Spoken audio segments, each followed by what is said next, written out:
low fiscal at least. But I agree with Gautam's point. Had she not stuck to 4.8, the markets right now they're 200 down, they would have been 500 down. So I think to that extent, yes, I think it's important to stick to the fiscal glide path. But again, coming back to the whole thing about, the big complaint against the Modi government over the last 2-3 budgets was, what's in it for the middle class? Now the middle class can't complain? No, I think that has been firmly established. That's been established. That has been established for the next 2 budgets. I think she can exhale.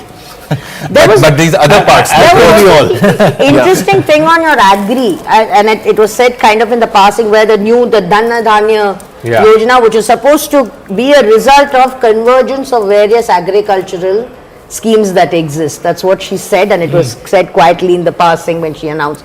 But that will be interesting to see whether this adds more or whether they are actually going to consolidate existing schemes and allocations. And I also have a question on the new income tax bill that's going to be brought in next week. So what may that mean for the old tax regime, the new tax regime? By the way, all these slabs that we've announced, the change of rates, the change of slabs, are for the new tax regime. So again, the government is pushing people to the new tax regime, incentivizing them to move to the new tax regime. I just want to quickly go through some of the things that could get cheaper potentially. Cancer drugs, she did mention that in the budget speech. EV batteries, so that could lead to electric vehicles becoming cheaper. Mobile phones, again, that's something that a lot of our consumer base uses. Frozen fish paste, if anybody is interested in that. Leather products. Something that is expected to become costlier is flat screen TVs. So please don't move away from CNN News 18, but flat screen TVs are expected to be slightly more expensive. But I think, so when the new income tax bill is presented next week, are we then going to see an end or a timeline to an end to the old regime? I think so. I hope so. I hope so, and I think so. But I don't know. Some people are addicted to deductions. But I think Nirupama made an interesting point. If you actually now look at from these new slabs and new rates, even if you have a housing loan, even if you claim ATC deductions, you might end up paying more tax in the old regime than in the new regime. So that's a calculation that needs to be done. I don't know if people will take the trouble. They'll just say. But simple is always better, and even these slabs are one too many, I would say. Yeah, we need to go back to a 3 slab structure, make it simple, make it slowly in time, because I think this is also a way to compensate for, to minimize the 1 lakh crore already that's being foregone. So you need to adjust for that. So maybe rationalization will happen maybe in the next 2 years. Till people, and once maybe more people shift on to the new scheme, then you'll have scale and volume as well. Sunil Alag is also there. Sorry Sunil, we couldn't come to you. This is why you should be here in the studio, It's out of mind, out of sight, out of mind, as they say. But Sunil, your first thoughts on the budget. So my first thoughts are on the budget is, look, 75% is supposed to relate to a year. 25% is supposed to relate to the strategy and everything else.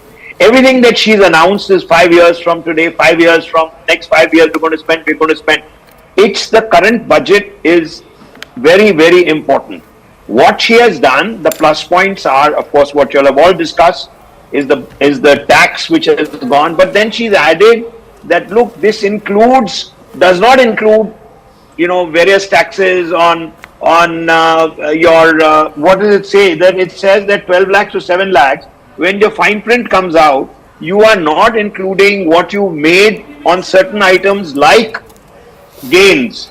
Like she just said, like gains. So we have to wait and see how much of that 12 lakhs you can keep to yourself. But it will help consumption. It will help inflation, which is there. And therefore, what is one point which you all have missed out on tourism? Tourism is very, very important for me because she's laid out a plan for 5 years. But look, for 1 year itself, you cannot lose focus. Don't go into 50 areas where India is large enough. Go into only 5 areas, which you must do this year. And those will create jobs, those who will create impulses, because nobody's talked about tourism. I am talking about tourism itself. Next 5 years, look, the Prime Minister is hung up on the poor. There's no question on it. Because he's done enough for the agriculture, and somebody talked about growth. They've given 4 areas, 4 engines of growth, which she's concentrating on. Now that might be an area which we need to discuss further.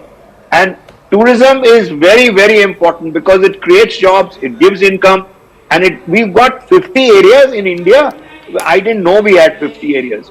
So what is the plus point is the income tax, what she's done. But all the surcharges, we have no idea till the fine print comes out.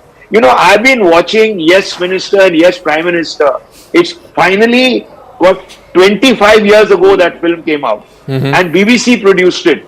But it's still there, because ultimately when you see the fine print, the bureaucrats will finally have their say. They will put in an extra comma where they will control, they will do anything, but 12 lakhs is the only point where they've increased. I just want to add this. So what does this zero tax up till 12 lakhs actually mean for you? How much money do you get in your pocket? So we now have the budget document. So up to a person having an income with income up to 12 lakhs will get a benefit of 80,000. Person having an income of 16 lakhs will get a benefit of 50,000. Person having an income of 18 lakhs will get a benefit of 70,000. Person having an income of 20 lakhs will get a benefit of 90,000. Person having an income of 25 lakhs will get a benefit of 1 lakh 10, and anyone above 50 lakhs will also get 1 lakh 10. So this is what it boils down to. This is the brass tacks of how much money you will save with this, the minimum slab going from 7 lakhs to 12 lakhs. Look, I mean, those are significant numbers. Yeah. Let's, as I said, if the government was hoping for goodwill to accrue to it, it is going to get a lot of goodwill willy-nilly from this particular move. Now, if you're looking at people who study the economy, from their point of view, this would be an underwhelming budget. Looking at me. So I'm looking at you, and I'm asking you, therefore, is that the reason why we are seeing this sort of flatlining, or maybe even, I don't know the exact position right now, of the Sensex, and what do you think we missed out on, and is this the path to 7.6 plus percent, 7.8 plus percent? So we missed nothing. Okay. But we missed an opportunity to bring growth the jump. into the country. Yeah. Just as a small aside, the first part of part 2 was tariff, etc. Where I think she's already talking to Donald Trump. The presence of Donald Trump is already there. How do you say that? Why so? All these tariff lines being cut, reduction of customs duty. So before the negotiations on direct one-to-one begin, already we are cleaning up whatever tariffs are there, maybe minimally. Just Did you hear Harley Davidson 7 in the lines have budget been speech? removed. So that may be the final negotiation. but it's mostly been on overall, I think drugs this may help domestic industry also in some way, as it should. But overall, I think the budget has missed a big growth chance because you have 2 years to UP elections and then in 29. So these are the years, the first 2 years where the government can take risks. It can have fiscal imagination, it can have economic imagination and indulge and enable growth. In the last year, it won't be able to. So it's a little disappointing because I don't see much growth, and that's what the market is telling. There is no negative growth, by the way. So the markets are telling that it's flat. So it's a yawn for them. So we are seeing in the markets an uptick in FMCG stocks. That's been happening from the moment the income tax slabs were announced. See, what you are seeing is a political outreach to the middle classes. It's not just the increase of tax limit to 12 lakh, it's also the changes in rebate and the slabs, it's also changes for senior citizens and a whole bunch of things like on the rate for rent being raised. Basically the idea is to put more money in people, make your money go longer in the at a time when increments may not be going up as much. We've just had a festival season where growth was tepid in consumption. So consumption, this is good for consumption. That's why you're seeing changes in FMCG stocks. However, I agree with Gautam, in the wider macro sense, I think the government has decided to be more careful and conservative and has decided not to go for big bang reforms. So this is almost like a holding budget. It's almost like a, just hold the line and, get these guys off our back, which is middle class, and give them something, but, you're sort of saving your powder. Sakit, they're saving their powder for what? Exactly. I think, it's like holding a spot on a train, but if the train moves away, it doesn't really help us much. But I think the one point that Nalin also made, that outreach to the middle class, that 100,000 crores of urban challenge budget, which if you look at India, which is urbanizing at a fast rate, all these small cities coming up all over, if we can actually use that money to build up sewage systems, to build up municipal facilities, local education, that, well, politically it's a great move, but also just in terms of creation of a sustainable infrastructure, because the new cities otherwise are shambles, right? There's no planning, nothing. You're seeing That all can this in improve the a lot. budget? Yeah, You're seeing- urban challenges come in the There's an budget. urban challenge. The money, yes, but So she specified what she wants, and they will basically, I mean, seemingly put cities to bid for this money based on what they do, which has worked with the aspirational Yes, cities. it for- has. Correct. And also for tourism as well, right? Your Correct. top 50 tourism sites and what I just you want do. to add this, I'm getting this from our editors in our input desk. So, while the finance minister has said that there will be zero tax up till 12 lakh rupees, it was 7 lakhs earlier, it's now 12 lakhs, there are still rates that are being put. So, 8 to 12 lakh rupees, for example, is 10% tax. So, basically the clarification is that zero tax up until 12 lakhs because you can claim rebate under 87A. Earlier the rebate under 87A, the limit was 7 lakhs. Now that rebate under 87A, that has now been upped to 12 lakhs. Does this make sense to you? Can you explain this to our viewers in layman language? It doesn't mean you necessarily are not paying tax, but you can claim rebate claim to the rebate. equivalent of the tax that you're paying. Because you have two brackets there, right? Like you have 4 to 8 is still at 5% and 8 to Correct. 12 is at 10%. 10%. So which means that, which is where it is. So there were two ways in which I was looking, and I'm not really a tax person. One is, this is for salaried and the rest of it is in terms of what is your non-salaried income, because you have other sources of income. So either whether this applies to the other sources of income which is not salaried income, or that's not whether clear. under that it is just a question of how much you can take as rebate or what would eventually end up as exemptions or whatever it is. Like pretty much like your old regime then kind of bleeding into your new regime. And also this is only applicable for the new regime, it's not applicable for the old regime. So again, And also for the higher tax slabs, I mean, we've given enough, congratulations for the middle class. I wonder if the surcharge, I don't see any note of the surcharges going away or a clean coming out there. So we just need to read the full budget. I think cesses and surcharges, the only change is in the custom duty. That's right. Where they said in- only one will be paid. Exactly. Either the Not surcharge- on personal Not on income. personal. Which is I think good. Yep. I'm also told that we'll be joined by Vedika Kedia from Grant Thornton, who could explain this to us. What does this mean? So while the FM said that till 12 lakhs it's zero tax, but if you look at the slabs, 0 to 4 is nil, 4 to 8 is 5%, 8 to 12 is 10%. What that means is whatever tax you're paying up till 12 lakhs, you can claim the exact same amount as a rebate. So net, you will pay zero tax to the government. So that's the clarification that's come in from. It's only a technicality. I mean, the fact is, the headline is that up till 12 lakhs, you are exempted. Now, the mechanism is obviously one that is enabling you to remain on the books as a taxpayer, because that allows for accountability and assessment, and also, of course, back of the envelope calculations on just how many people are paying tax in this country, etc., etc. But fundamentally, it is a bonanza, and it is something that middle class India is going to appreciate. And I can tell you that the mood might even be changing as quick as the next week, where there's going to be the first barometer really of whether there has been a connect on this on the ground. So I don't really anticipate that being a problem. I'm sort of more focusing right now, and of course we must get into this story because this is the one with direct connect to the public, viewers, yeah. but I really want to know the long term implications of this budget, whether it's actually moving us in a direction which will help us sort of take on these headwinds and push up above that 8%, because if we have to become Viksit, then that's the number. I personally don't see it as a growth budget which is going to enable, the kind of growth that is required or to get us to Well, I an mean, 8%. are we being dismissive of some of these big sort of announcements, which of course we have to remain. Cumulatively, maybe over the next, again, there's going to be a lag period. Maybe you'll see an 8% growth after 3 years, but we need 8% from now. Right? I mean, there may be a lag there and Nalin, what's the the feedback that is now coming through the loop? The feedback that's coming through the loop is that, I'll read out a joke to you which somebody sent that, can we ask the finance minister to pay increments this year?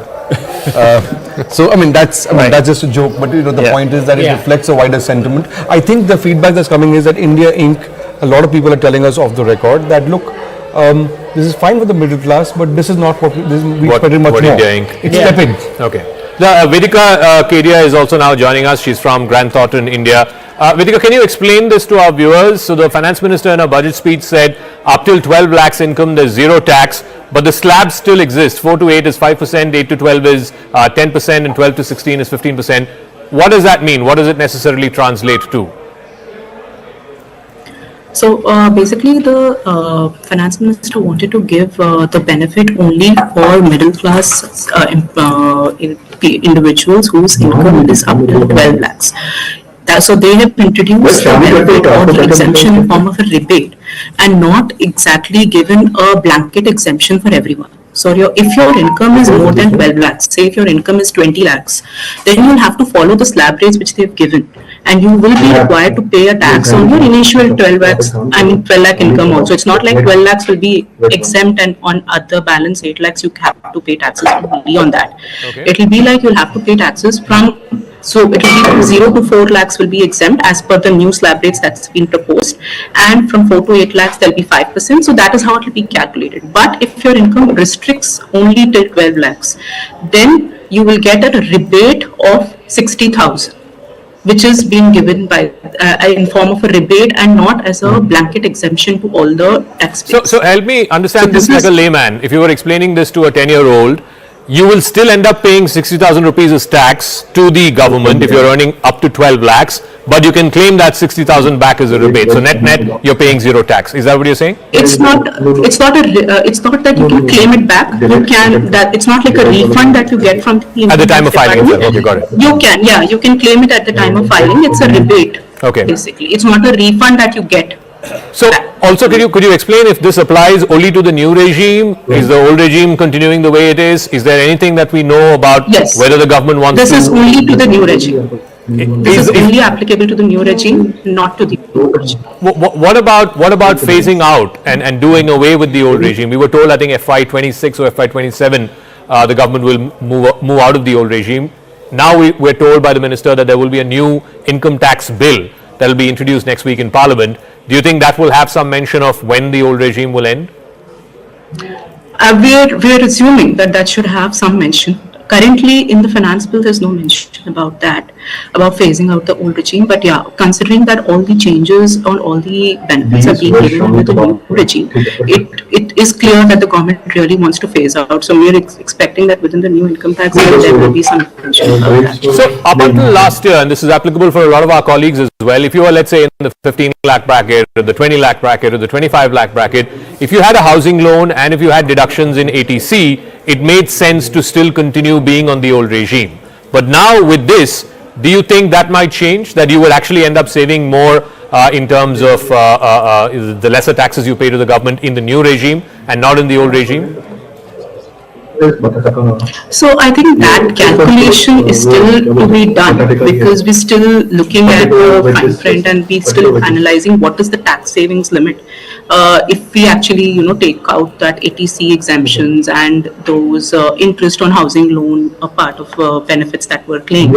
So because there has been a substantial revamp in the slab rates also under the new regime. So we'll have to just check the benefits or whether, this will be more beneficial now to the taxpayer, even after the exemptions which were available under the regime. So that, I think that analysis has to be done. Okay. All right, so we'll try and open our call lines as well. I'm sure our viewers will also have things to ask and questions as well as, comments about the budget. From the point of view of our viewers, I think the most important thing is the tax rates for the new regime. I want to underline that again. Up till 12 lakhs net, you will be paying zero income tax because you can claim a rebate of up to 80,000 rupees under 87A, which means net till your 12 lakh income, you are paying zero tax to the government. Anything above that, it's there. The list is there as to, there you go, up to 8 lakhs. In the old tax, you save 30,000 rupees. The tax now is 20,000 rupees, so you have a saving of 10,000 rupees. So with each bracket, so anything less than 12 lakh rupees, you're paying zero tax. Old tax would have been 80,000. The tax now is 60,000, so which means you make a gain of 20,000 rupees. So you have those slabs. Also, because of reduction of customs duty in some items, electric vehicles expected to get cheaper, expected to get costlier, flat screen TVs, leather products are expected to get cheaper, cancer drugs are expected to get cheaper. This is the fine print. This is the devil in the detail that our viewers are interested in. But what about the big picture? And that's what our panelists here in the studio have been saying, that the big picture seems to have missed what was an opportunity. Can you explain, Saket, why you feel so? Well, I mean, I think we had the chance to take an initiative before all these external headwinds come to us. But more than that, we are in a good place, right? The markets, equity markets are at a relative high. Our GST receipts have been quite robust. We are seeing at least a desire for industries to want to invest, provided there is demand, blah, blah, blah. So I think it was a chance where we could actually just push that into the next round. So I mean, that's the only thing that I'm really missing, that we have waited, maybe we waited like we did post-COVID, that we want to remain conservative and therefore we will not take any risk. But risk-free returns on a T-bill are zero, right? So, I think we have some callers, so let's try and get some callers as well. Maybe they have a question or two for our experts. Mr. Ramesh Sundar Rao is calling us from Bhubaneswar. He's on the phone line. Good afternoon, Mr. Rao. Please go ahead and ask your question to our experts, please. Yeah. This is phenomenal for middle class. This was it, and that is beyond expectation. Beyond expectations for the middle class. Thank you very much, Mr. Rao. I think, Rahul, that speaks to the point that you were trying to make. As I told you, I mean, this is going to be the standard response, and I'm sort of going through a lot of commentary on Twitter also, on the back of tweets that have been put out by PIB India, etc., announcing this, or amplifying the announcement made by the Finance Minister, and there is a whole stack of goodwill that is flowing towards the government. In fact, let me give you some hard data, and this is interesting. I've just been able to sort of get my hands on this. This is how UP and NDA sort of compare on their record on income tax exemption limits. So in 2005, it was 1 lakh. In 2012, 2 lakhs. In 2014, the needle was moved to about 2.5 lakhs as income tax exemption limit. In 2019, 5 lakhs. In 2023, 7 lakhs. And 2025, it's now 12 lakhs. So you can see that the common perception that Modi hasn't sort of done enough for the middle class is somewhere checked by this data. The graphic on screen. There you go. So that's what I'm saying. So if you look at that, that shows that, look, he hasn't been quite as blindsided to middle class concerns as the narrative seems to sort of, suggest. Mr. Rakesh Nangia is also here. Mr. Nangia, what do you make of this announcement that up to 12 lakhs income, there's zero income tax? In any film, 7 lakhs, we never expected the government will increase from 7 to 12 at one go. I tell you why, there's a reason for that. How many people will go out of the tax net? If you see with the exemption that you claim for 7 lakhs, now you get it for 12 lakhs. I can tell you more than 2 to 3 crores people will go out of the taxable. They may have to file a tax return, but there will be no revenue coming to the government because they'll get exemption 87A. So it's a blockbuster exemption, not expected, never be discussed in any quarters. We were all debating 7 to 9, 9 to 10. 10 was the upper limit actually, being a friendly budget like that. But 12 was not there. And I have a figure with me. There were 5 crore SSC who are filing a return till 5 lakhs. 5.25 crores SSC. They all go out of the net. See the drop in the number of taxable SSCs. Okay. And just to give you another analogy, if you go to the next level, there only 65% of the taxable SSC will go out of the net because of this exemption. You see that I've got a demographic actually. I've got a demographic of the maths on that. If it's 5.2 crore SSCs, let's assume that most of them are single taxpayer homes. Just do the math on that. Look at the number of people that actually benefit. That goes up to about 15 to 20 crores.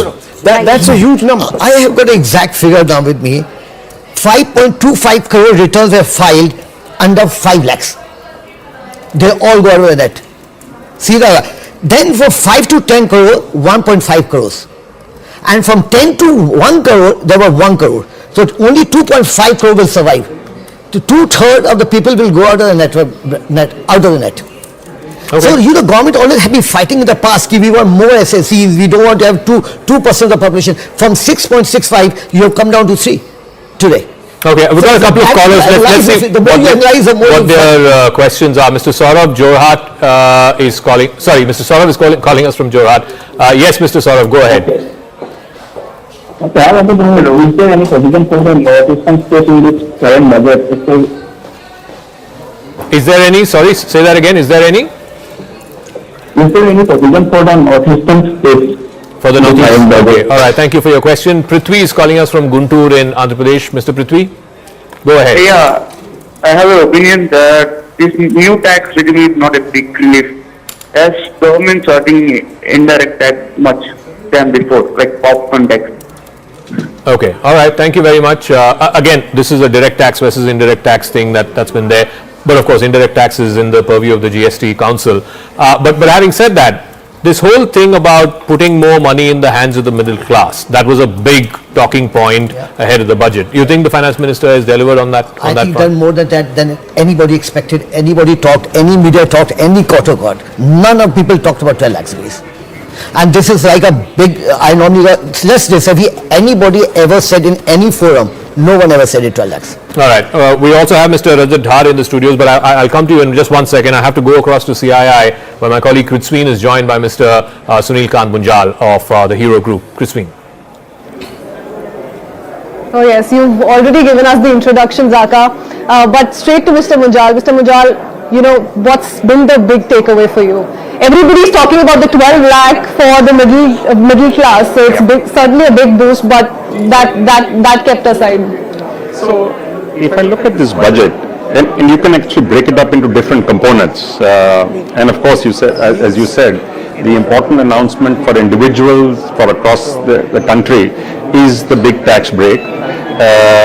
But it's also interesting that she covered a very wide spectrum, all the way from agriculture to research, to innovation, to deep tech, to clean tech manufacturing, to export support, to MSMEs, to the fund of funds for startups.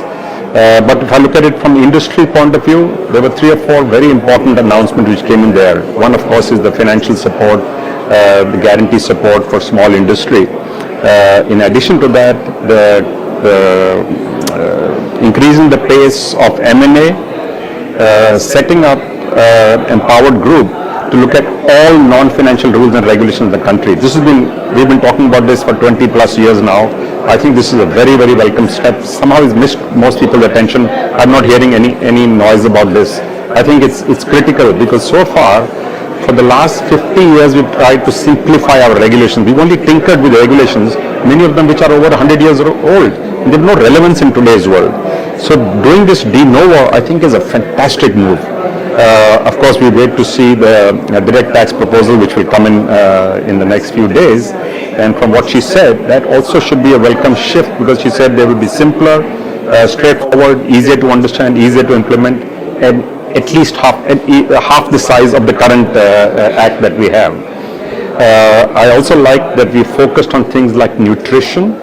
We focused on things like education, creating more capacity in the technical institutes, creating more capacity in the medical schools. So overall, a fund for a deep tech fund, I think overall as a nation, to help us equip ourselves better in the world which is very nervous, we don't know where it will go. Countries are pulling apart with the new US administration making announcements of likely tariffs and likely new trade deals. We don't quite know where that is. So all the more reason that our focus on building our own capabilities should get top priority. And I think that's what she's done. The only thing which I found missing compared to the normal budgets was she did not announce a single number for the overall infra spend that the government will do. Of course, it's scattered in many different departments. So one will have to look at the details of the budget. And I haven't yet read the fine print. But overall, I would say a very comprehensive budget, and the lowering of tax should do one more thing which industry has been asking for a while now, is allow and encourage consumption in some manner. So with more liquidity in people's hands, you can do either more saving or more investment or more spend. And each of them actually does good. So as consumption goes up with the higher availability of liquidity, the need to build more capacity, therefore the private capex cycle should kick in, and therefore more job creation. Very interesting you spoke of infrastructure because Mr. Chatterjee here just a short while ago went through the fine print and said that for a change there's no spending on that front. So that's something that everybody is going to read into very carefully. But the overall sentiment, Zaka, here at CII has been it's a positive, feel-good budget and has not left anyone disappointed. Back to you. All right, thanks very much, Kritzveen. I want to go across straight to Mr. Ajay Singh, Chairman and Managing Director of SpiceJet. Mr. Singh, top of the budget document for as far as aviation is concerned. So 2-3 things: revision of the UDAN scheme, which was highly beneficial over the last 10 years. There's talk about expanding the Patna airport. There's a new greenfield airport that's being proposed in, I think, Betia, if I'm not wrong. What are your first thoughts, particularly when it comes to the aviation field that the budget 2025 has? I think, the UDAN scheme has been one of the most successful schemes of the NDA government over the last few years. The country has managed to add more than 80 new destinations that were before this, that were unconnected. And I think it was good to hear the Finance Minister mention the scheme in her budget speech, and the fact that the proposal is to add another 120 destinations through UDAN, get in another 4 crore air passengers through UDAN. I think incredible positive. Those are all big positives. In addition to that, she spoke about medical tourism. She spoke about religious tourism. The fact that they will take the 50 top tourism destinations in the country and develop those 50 tourism destinations in collaboration with the private sector and the state governments. I think those are all big positives.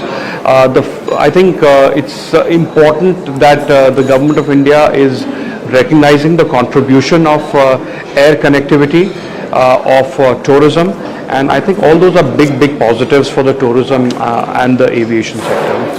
Well, Mr. Singh, just looking beyond the tourism and the aviation industry for just a few moments, this is Rahul Shivshankar. Good afternoon. The tax exemptions that have been now handed out by this government, which will benefit quite a few people, somebody has thrown up a number to say around 5 crore people. Will that also help boosting consumption, in your opinion? For sure. I think it's a big move. To move from 7 lakhs to 12 lakhs is a big move, and the sheer numbers of people impacted with this, clearly the idea is to put more money in the pockets of people and to boost consumer spending, and that should benefit all sectors, including the aviation and tourism sector. So big positive. But one thing that was really interesting to me was her announcement that the income tax bill will be introduced next year, and the way this whole thing is going. Firstly, the fact that this bill was only announced in July of last year, and for them to be able to introduce it so soon is an incredible achievement. And I fully expect that this bill will be far smaller, and she said that it will be half the size of the previous bill. But not only will it be half the size of the previous bill, I expect that the bill will also be much simpler, and that should lead to significantly reduced complexity and litigation. I think one of the things that bedevils this country is the over-regulation. One of the things that's a big problem right now is this over-regulation and complexity and litigation that results from the complexity and regulation. So if we can reduce that, all steps that can be taken for that are welcome, and these look like they are big steps to rethink regulation, all of them in one shot through a committee. I hope that this committee does good work, and we are finally able to address this bugbear of over-regulation that bedevils this country at this time. But there seems to be optimism that all this can happen. All right, Mr. Singh, we'll leave it at that. Thank you very much for joining us with your thoughts and perspective on Ms. Nirmala Sitharaman's budget, the 8th consecutive budget that she's presented. Rajat is here in our studios. Rajat, you've been shaking your head. I think the markets are down. Why are we having, some optimism? You heard optimism from CII, optimism from Mr. Singh, but you and the markets don't seem to agree.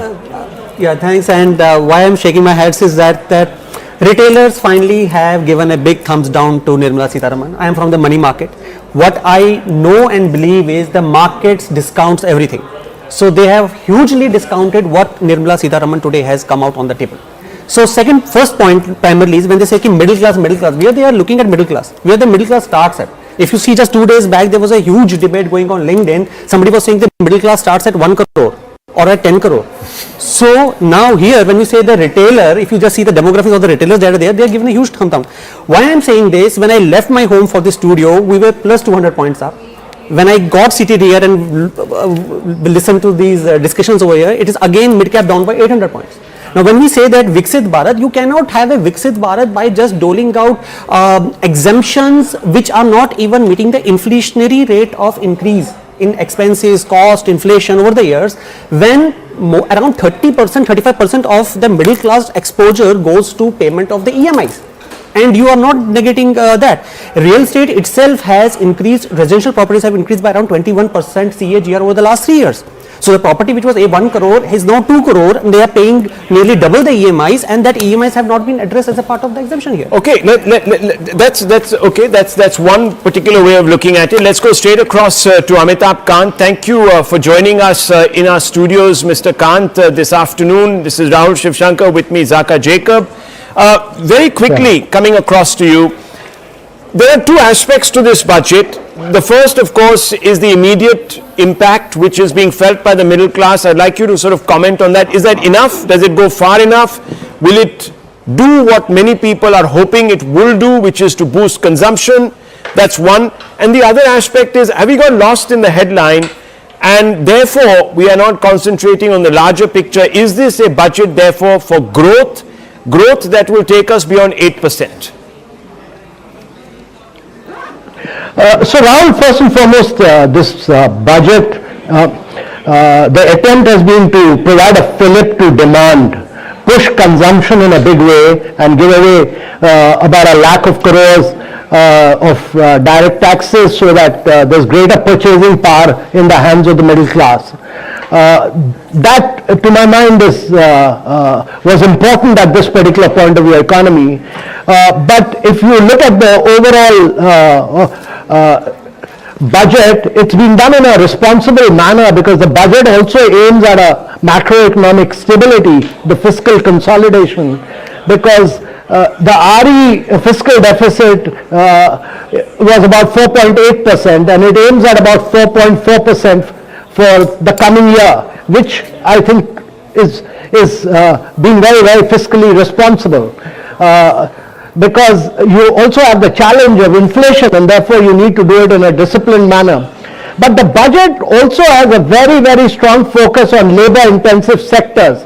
This is the first time I've seen so much of emphasis on tourism, on textile, on footwear, on leather. So these are all labor-intensive sector. The other is that the job creation in a big way happens through the startup movement, and to replenish the 10,000 crores for the startup fund of fund will have a multiplier impact, because for every rupee that will be put in by the fund of funds, you will have 4 more rupees being put on by the venture capitalists. So the multiplier impact will be enormous for the startup. And then putting another 20,000 crore for innovation and saying that there will be a separate fund for deep tech, which requires a lot of patient capital. These are very good move for young entrepreneurship, startups, etc. The other thing that's very important to say is that the credit guarantees for both MSMEs and startups have been pushed by the government of India. That is what you can do through the fiscal mechanism. And now, the last bit I would say is that the government's focus on regulatory reforms in a big way, because I've been a long-term believer in doing away with a lot of regulatory cholesterol. So this focus on saying that we'll scrap rules, regulation, procedures, 1 year time we'll do this, that to my mind is a very good move.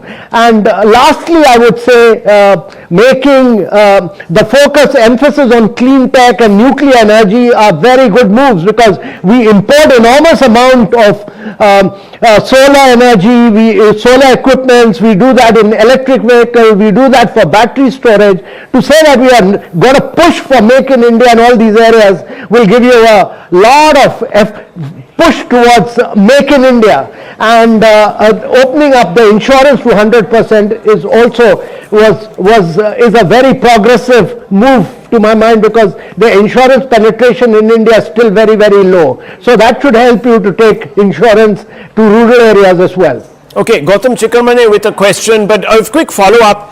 Are you disappointed that nothing was announced in this budget to tackle deregulation? Again, you sort of mentioned that there's a one-year horizon, etc. Could it have been done now? And Gautam Chikkarmane has a question for you too. Namaste, sir. You were the chair of the commission of which I was a member when we began this deregulatory work at NITI. In Jan Vishwas 113 regulations were decriminalized. In this budget, Nirmala ji is saying that she will decriminalize, the Jan Vishwas 2.0 will decriminalize 100. When we look at the totality of things, which is 26,134 imprisonment clauses, it seems to be hardly a flake on the tip of the iceberg. Do you still feel this is an important reform? No, Gautam, most of them relate to the labor acts. And the labor acts are being, you are aware of the reforms which are being carried out on the labor side, and that we should push separately, because I think out of this 26,000, about 17 to 18,000 relate to the vast number of labor laws, which have already been put together in the four acts, and once those are notified, a lot of this decriminalization will take place. So I think pushing both the labor laws reforms and the Jan Vishwas Bill 2, and also pushing the states and saying that if you carry out reforms, we'll fund you through this 1.5 lakh crore fund for the states. These are very good, these are very progressive moves to my mind. No, go ahead. Zaka here, I had a question. Basically, look, the elephant in the room is the trade protectionism that's going to be unleashed now with Mr. Trump.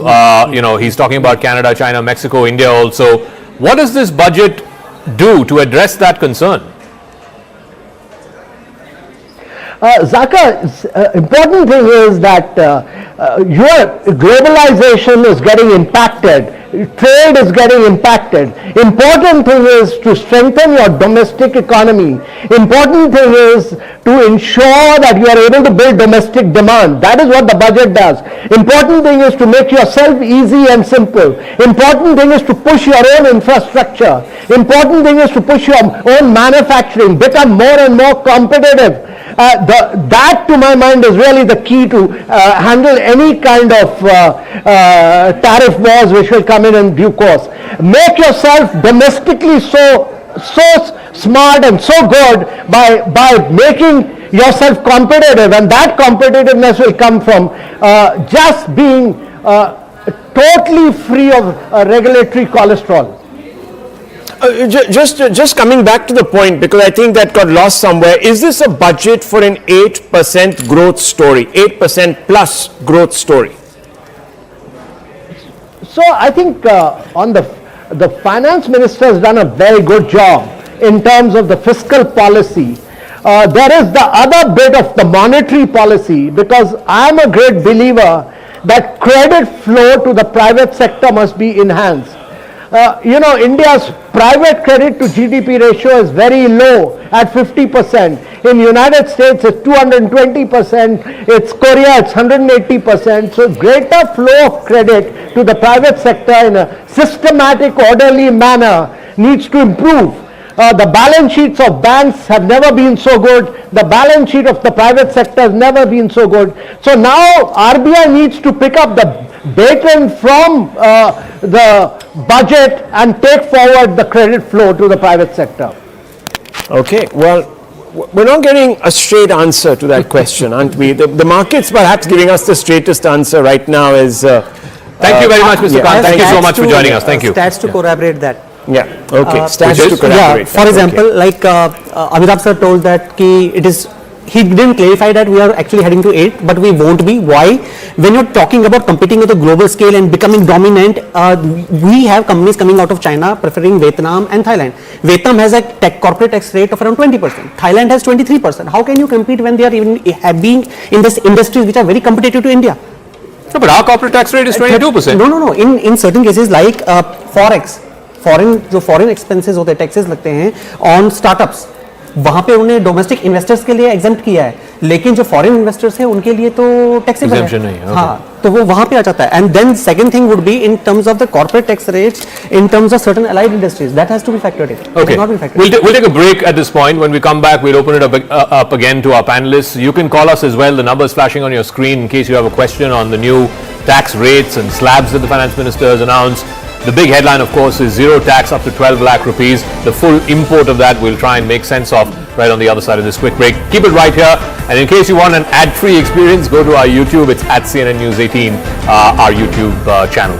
See you around in just a moment on the other side.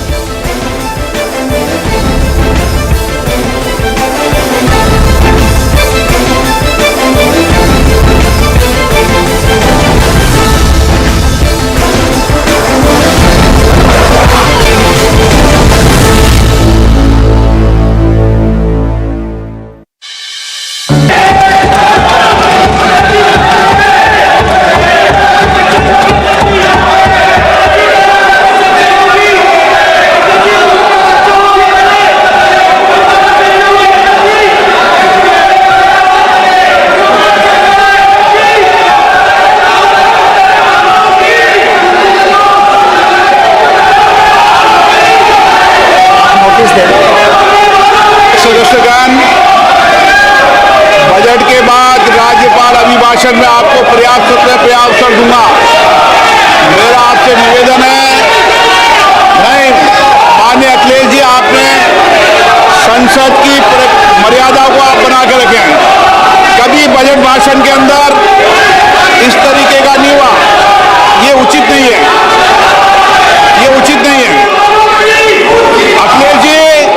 Akhilesh ji please, मैं आपको मौका दूंगा राज्यपाल अभिभाषण पे, please. No, ये तरीका ठीक नहीं है। No,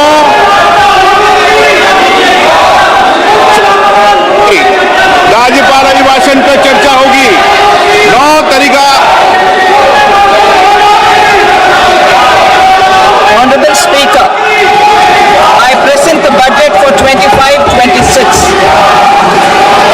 This budget continues our government's efforts to A. Accelerate growth, B. Secure inclusive development, C. Invigorate private sector investments, D. Uplift household sentiments, and E. Enhance spending power of India's rising middle class. Together, we embark on a journey to unlock our nation's tremendous potential for greater prosperity and global positioning under the leadership of Honorable Prime Minister Shri Narendra Modi. As we complete the first quarter of the 21st century, continuing geopolitical headwinds suggest lower global economic growth over the medium term. However, our aspiration for a Viksit Bharat inspires us, and the transformative work we have done during our government's first 2 terms guides us to march forward resolutely. Our economy is the fastest growing among all major economies. Our development track record for the past 10 years and structural reforms have drawn global attention. Confidence in India's capability and potential has only grown in this period. We see the next 5 years as a unique opportunity to realize Sabka Vikas, stimulating balanced growth of all regions. The great Telugu poet and playwright Gurujaga Apparao had said, "Deshamante matti kadoy, deshamante manushalo," meaning a country is not just its soil inclusive country is its people. In line with this, for us, Viksit Bharat encompasses zero poverty, 100% quality good school education, access to high quality, affordable and comprehensive health care, 100% skilled labor with meaningful employment, 70% women in economic activities, and farmers making our country the food basket of the world. In this budget, the proposed development measures span 10 broad areas focusing on Garib, Youth, Annadata and Nari, spurring agricultural growth and productivity, building rural prosperity and resilience, taking everyone together on an... In News 18 and TBS Bank Budgetary Studio.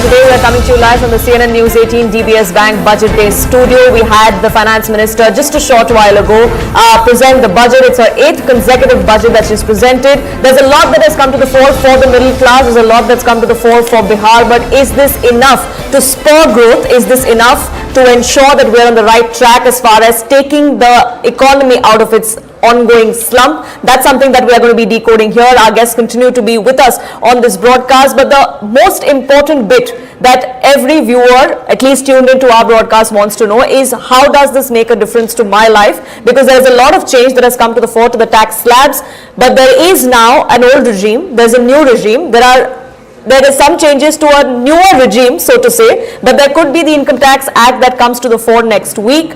Will that bring in changes? Will that scrap the old regime altogether? That's a question that many are asking as well. So let me open this up to the guests that we have here. Rakesh Nangia, economist and CA, is with us on this broadcast. Rajadhar, director at Indian Investor Federation. Anuj Bali, tax expert. Gautam Chikarmani is with us on this broadcast as well. Ms. Soundarajan is with us too. Anuj Bali, before I bring in the discussion back to the studio, because then it would get difficult to come back to you, so let me get you in first. As far as the tax regime is concerned, there's still a lot of confusion as to whether you should be a part of the old one or the new one. That's really what most people want to know. What do I pick? Which regime do I pick? What is more beneficial for me? Well, if you really see how this has been going since the past 2 years, so the government, I feel that the thought of the government is that they ultimately want to shift from the old scheme to the new scheme only. But I think for the past 2 years, what they've done is they've given you the option to choose between the old scheme and the new scheme. Now, I feel that this is a very data-driven government, and they would have data to see how many taxpayers are wanting to pay tax in the new scheme. But as per my experience, as per the experience of our firm, we feel that more than 90% of the taxpayers have actually opted for the new scheme, which means that new scheme is ultimately going to be the final scheme. This is what I feel, this is what I can gauge from the speech that our Honorable Finance Minister gave today. She also tried to highlight the tax benefit that you get as an income earner of 12 lakhs or 12,75,000, where earlier you were paying about say 80,000 to a lakh of rupees in taxes. Now you don't have to pay any taxes there, so that's the amount of money that you save in taxes. So essentially, I feel that the old scheme is going to ultimately phase out, and the new scheme is going to take its own course, and that's going to be the final one. That's what I feel. And could that phasing out happen sometime next week? Because that's when we are perhaps going to be seeing the centre bring in the new act, the bill that's going to be tabled in the budget session of Parliament. That's something that is being discussed as well, because a lot of hints have been dropped until now, but no clarity on when the old regime would actually be phased out. Before I get the discussion back here within the studios, let's listen into what the Finance Minister had to say. Personal income tax reforms with special focus on middle class. Democracy, demography and demand are the key support pillars in our journey towards Viksit Bharat. The middle class provides strength for India's growth. This government, under the leadership of Prime Minister Modi, has always believed in the admirable energy and ability of the middle class in nation building. In recognition of their contribution,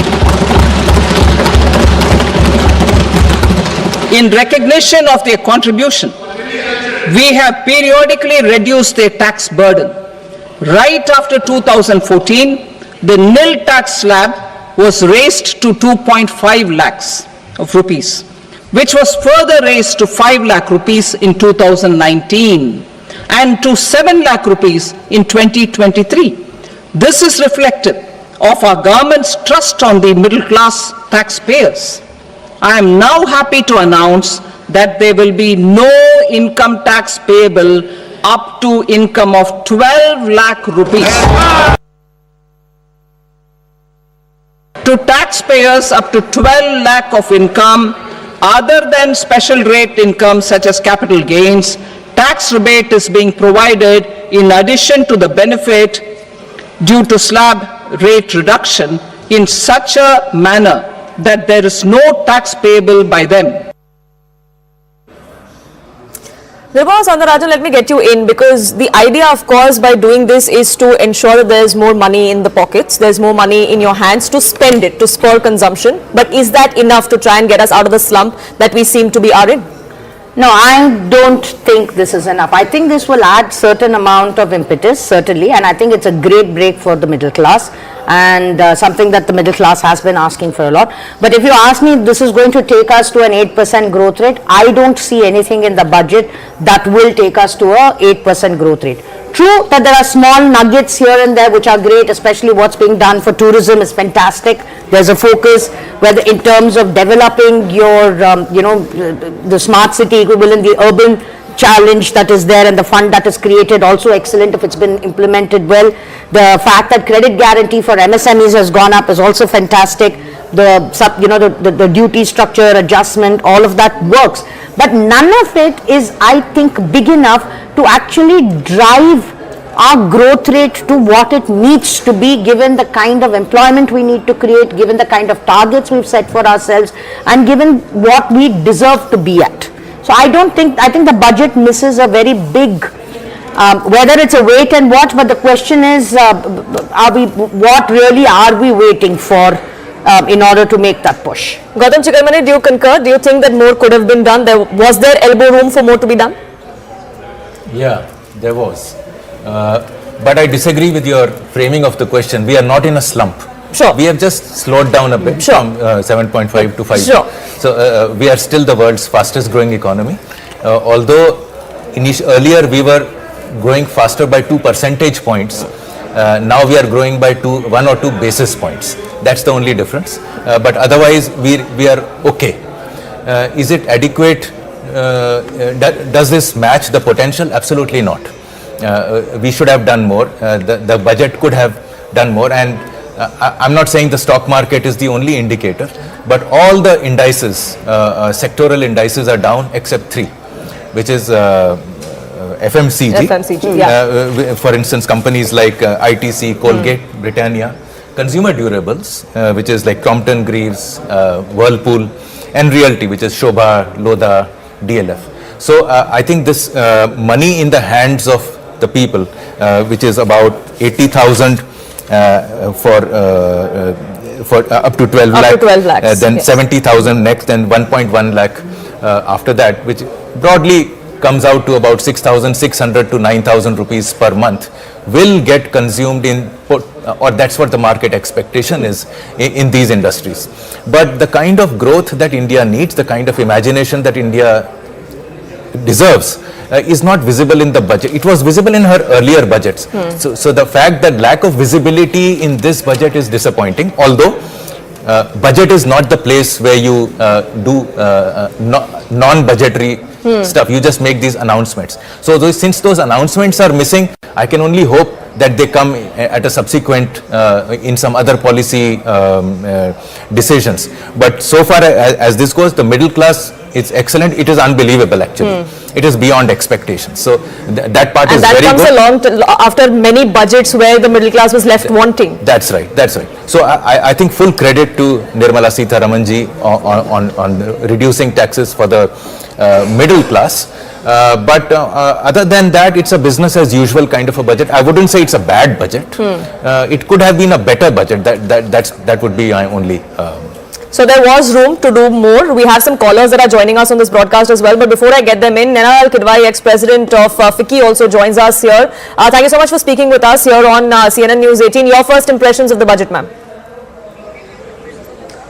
I'm actually pretty impressed by how welcome the steps are on helping demand and consumption in the economy by putting more money into the hands of the middle class. This was quite a big demand on the part of industry as well, because unless we can get demand and consumption up, private sector investment doesn't go up. And I think this has actually been very significant in that it's not just tinkering at the margin, but actually increasing the levels quite significantly. So big plus there. The commitment to continue on the fiscal deficit at 4.4% for the next year, and doing that while maintaining the CapEx, the capital expenditure budget, at about the same level as was committed in last year's budget, are showing that despite this being quite a tough juggling act, I mean, you're reducing taxes on one side, on the other maintaining CapEx, really, I think, going to be seen in the analysis of the detail. There is a big focus on employment generation, as we were also expecting, particularly industries like footwear, toys, medical tourism, big employment generators. So these got mentioned, and absolutely the right areas to focus on. Again, we have to see how these translate into encouraging these sectors. As far as job creations is concerned, Nainal Kidwai, that was something that was looked at very keenly by a lot of people. It is something that has been the point of criticism for politically as well for this government as far as the unemployment track record goes. Do you think this budget does enough to address that issue? I think, can we ever do enough in terms of what the country needs? No. But it certainly highlights the employment generating industries, manufacturing and services as tourism, also agriculture.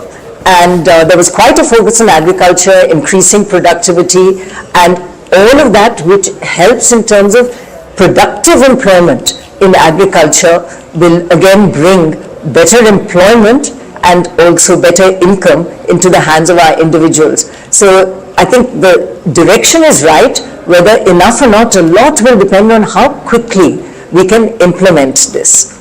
You know, there were several cautionary tales that came to the fore when the economic survey was tabled yesterday. The chief economic advisor did talk about a lot of things that the government should keep in mind. Is that something that the finance minister has kept in mind? I think if you look at the overriding messages on regulation, ease of compliance on regulation, removing decriminalization to the extent possible, all of this saw reiteration and mention in the budget.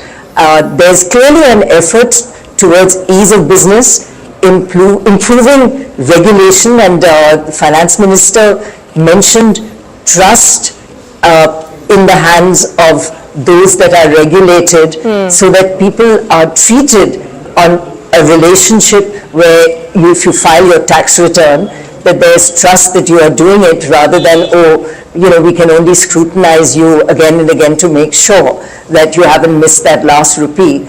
And to also make that compliance easier, both in terms of interpretation, but also allowing, for example, correction of returns over 4 years rather than 2 years, so that the penalty aspect goes away. I think all aspects of easing the regulatory burden and the compliance burden, even while we do a cleanup. And I think that cleanup will come through some of the missions that were announced, mission for manufacturing, mission for trade.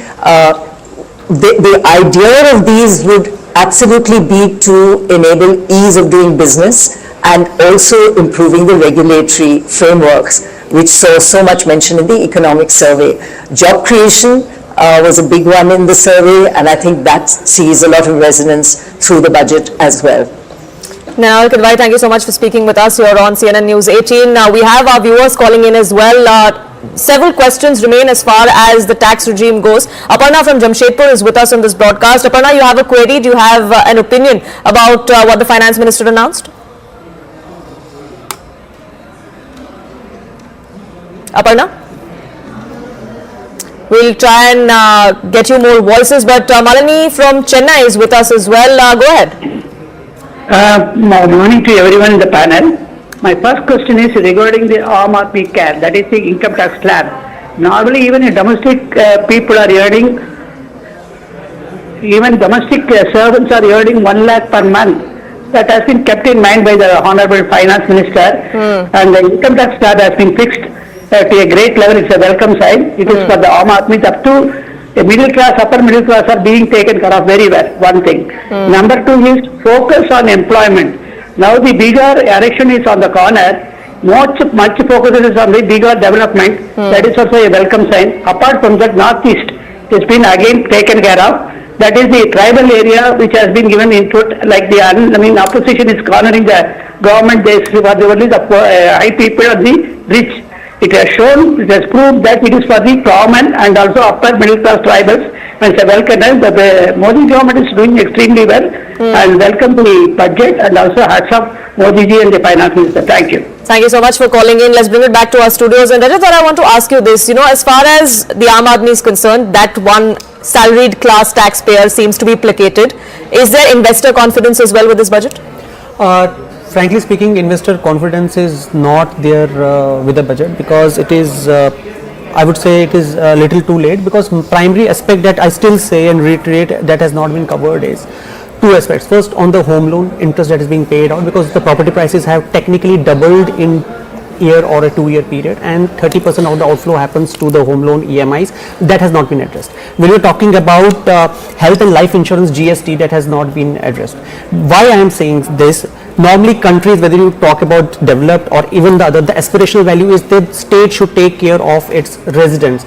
Now here in India we know that, and we understand that we are still developing and we need growth. So therefore there is a large chunk of middle class who are taking policies for themselves, for their own parents, and taking that to cover their risk. And let me say it in a harsh way, yes, I think that is a way of making money out of insurance policies that we do pay as and it was not that key in last 2 months it has come. The demand had been there for the last 6 months. Key, at least please on the GST that has been paid, take care of that.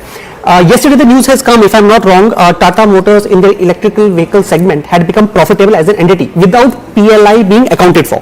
PLI schemes aati hai EV segment mein, and that has become, and many people are jumping and taking EV. But in EVs, they also need an exemption into the GST factor. That has not been taken into consideration. Secondly, when we are talking about the blocked working capital refunds that has happened into the scooters for the EV vehicles, that has not been taken into consideration. When we talk about Indian people, they are not getting salary increments because manufacturing itself has fallen by around 6.4%. When the manufacturing is not increasing, you are saying that okay, for the Indian investors, we are taking angel tax zero kar diya, lekin foreign investors hai, unko hum tax karenge. What do you want to say? That you want to profit out of the foreign investors? Either you have a technology, you don't have a technology. Either you have a manufacturing capital, IQ capital of China, you don't have that. What leverage Indian Inc. has? That is the foreign capital that would come. So they have 10 different options today to go, and Trump has already told BRICS that if you are using A, B and C currency to settle the trades, I will again pump in 10% more tax on that. So in all these modalities, when you want to say ki, okay, come and build in India, then what from the corporates is an equitable base? No, it is not an equitable base. So from the residents also we have fallen as if we have been failed by the government on this budget, because we are expecting at least on the home loan, at least on the GST, on the premiums, and at least on the car. Everybody takes a car, and people are going for EVs for that one. Although I don't personally, if you ask me, I don't believe EVs are actually that non-pollutant when we say carbon emissions at a global level. But yes, even when they are joining the government's initiatives, the GST exemptions would have been expected across a spectrum of things. Speaking of Trump and tariffs, before I get you in, I want to get in Mr. Nangia as well. A lot of people do believe that there is some hints in this budget that do somewhere address what could be forthcoming. That is something that there were warning signs of in the economic survey as well. Do you think that if there are tariffs that are imposed on India, this budget tries to do something to offset those? See, first of all, there was a hint even as close as today morning, even government is going to do something for the middle sector. There was a clear hint actually, and they don't need to be specific. Underlying meaning was very clear. To that extent, it has been very well fructified. I have a simple thing actually. Has any budget since independence has given you a relief of close to 1 lakh rupees for the tax saving? We have always been talking about extra money in the pocket of a middle person, and you see the historically from last, even this 10 years to this government, you used to get 10,000 extra money in your pocket. It's the first time ever you have got a 1 lakh rupees in your pocket. And I was saying in the morning, when you see your exemption, basically, you see your tax and you get 87A off, you don't pay taxes to what extent? How many people goes out to the taxable net? Do you see? They may be filing a return for compliance purpose, but they will not be paying any taxes.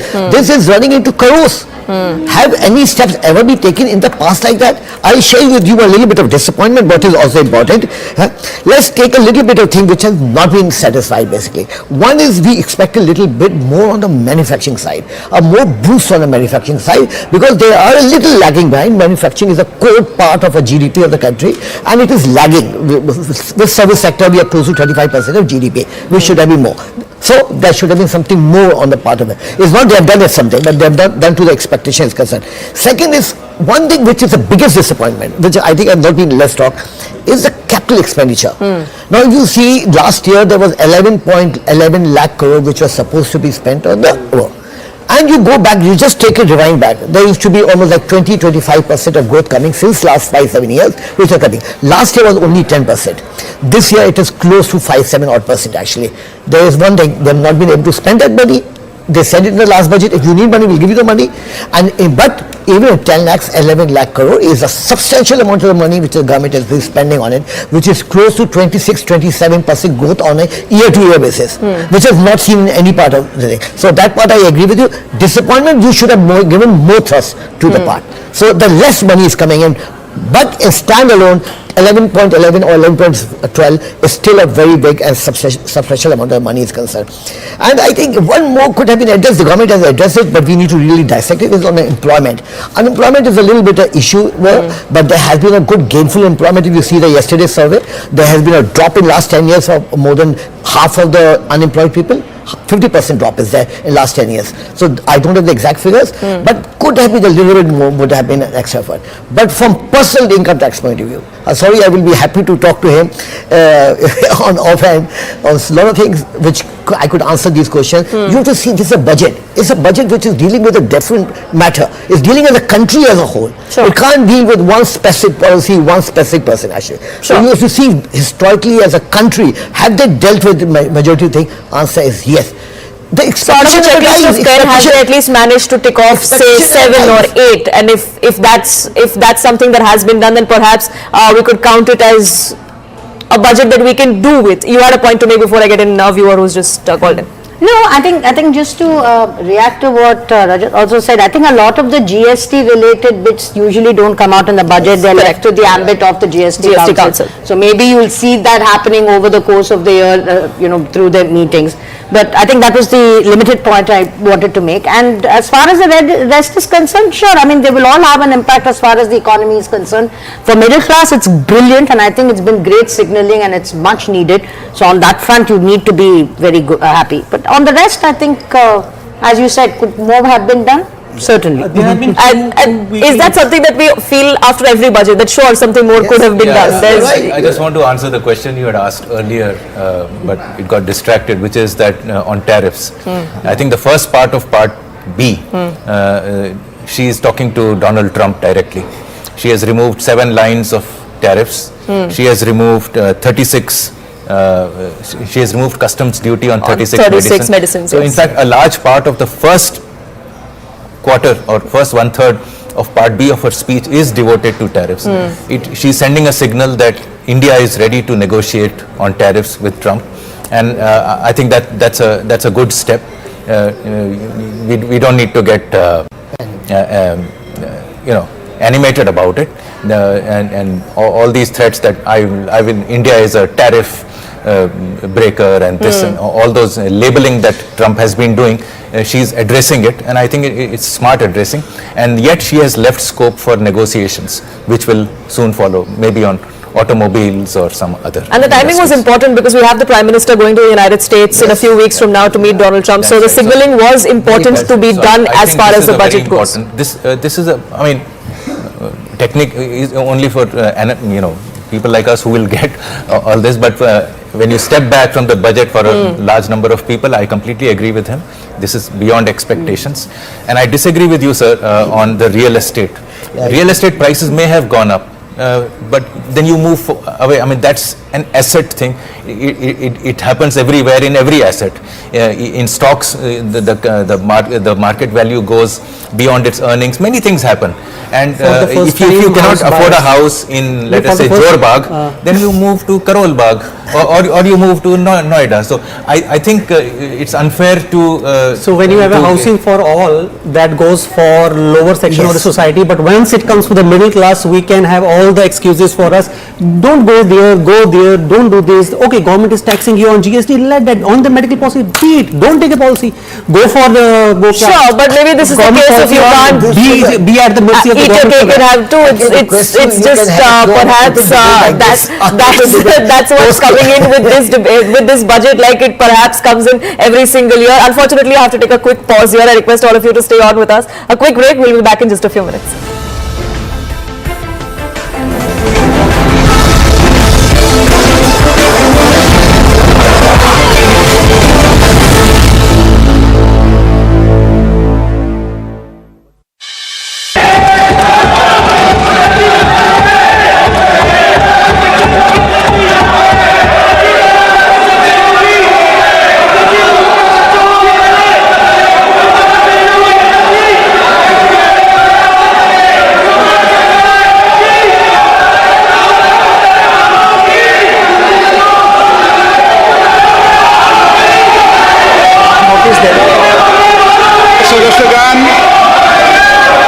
Budget के बाद राज्यपाल अभिभाषण में आपको पर्याप्त अवसर दूंगा। मेरा आपसे निवेदन है, नहीं माननीय अखिलेश जी, आपने संसद की मर्यादा को आप बना के रखें। कभी बजट भाषण के अंदर इस तरीके का नहीं हुआ, ये उचित नहीं है, ये उचित नहीं है। अखिलेश जी प्लीज, मैं आपको मौका दूंगा राज्यपाल अभिभाषण पे, प्लीज। नो, ये तरीका ठीक नहीं है। No,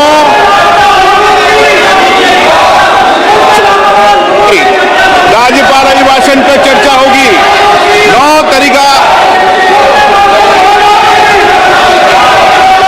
Honorable Speaker, I present the budget for 25-26.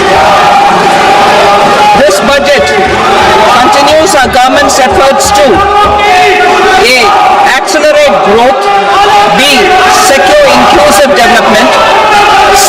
Invigorate private sector investments, D. Uplift household sentiments, and E. Enhance spending power of India's rising middle class. Together, we embark on a journey to unlock our nation's tremendous potential for greater prosperity and global positioning under the leadership of Honorable Prime Minister Shri Narendra Modi. As we complete the first quarter of the 21st century, continuing geopolitical headwinds suggest lower global economic growth over the medium term. However, our aspiration for a Viksit Bharat inspires us, and the transformative work we have done during our government's first 2 terms guides us to march forward resolutely. Our economy is the fastest growing among all major economies. Our development track record for the past 10 years and structural reforms have drawn global attention. Confidence in India's capability and potential has only grown in this period.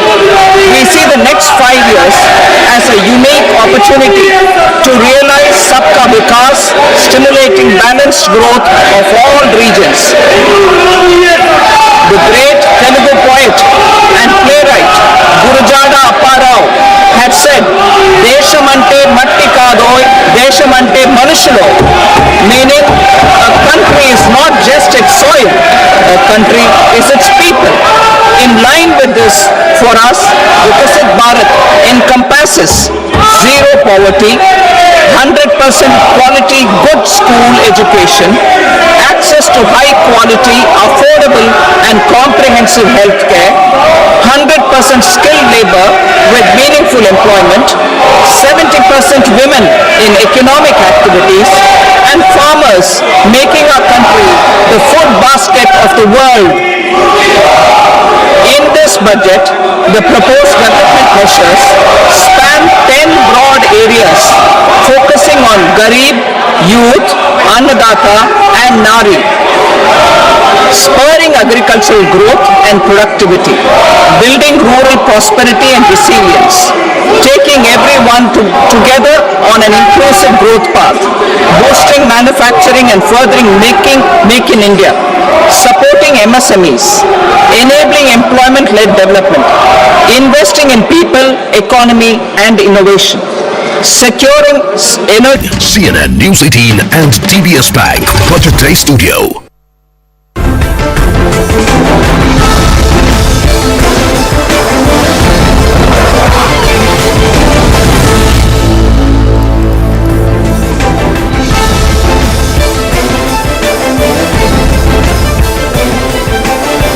Good afternoon, hello and welcome. You're watching our special coverage on Budget Day. We're coming to you live from the CNN News 18 DBS Bank Budget Day studio. Finance Minister Nirmala Sitharaman just a short while ago presented Union Budget 2025. It's her 8th consecutive budget and it comes with a huge boost, especially for the middle classes. An income tax payment exemption up to 12 lakh rupees, a bonanza that many would say for the salaried taxpayer. This step will prove to be a major relief which will leave the Aam Aadmi with more money in their hands. The assumption is that will ensure that there is more consumption, will spur the economy as well. TCS threshold has also been raised from 7 to 10 lakh rupees. There's a push for education. There are 3 centers of excellence for artificial intelligence that are going to be established as well. Capacity of IITs and medical colleges is set to be expanded too. The union budget comes also at a time when there are several changing strategic geopolitics that we're seeing, especially with the kind of tariffs that Donald Trump, the US president, is threatening. China is in the game as well. At that time, there are several cuts, several decisions that have been taken by the finance minister to try and offset that. Major allocations have been made for Bihar specifically. Remember, it's a state that goes to polls later in the year. Finance Minister Sitharaman announced that there will be a Makhana board that is established for Bihar. There's training support that is going to be provided to these farmers as well. Several airports are going to come up in Bihar too. The budget aims to boost infrastructure capacity of Bihar. It facilitates establishment of greenfield airports. There's support for Western Kosi project that is announced as well. What is also interesting is that there is going to be the new Income Tax Act that will come into effect once the bill is tabled in the upcoming session, which is going to happen in the upcoming week in this session, in fact. Let's listen into what the Finance Minister had to say. Personal income tax reforms with special focus on middle class. Democracy, demography and demand are the key support pillars in our journey towards Viksit Bharat. The middle class provides strength for India's growth. This government, under the leadership of Prime Minister Modi, has always believed in the admirable energy and ability of the middle class in nation building. In recognition of their contribution,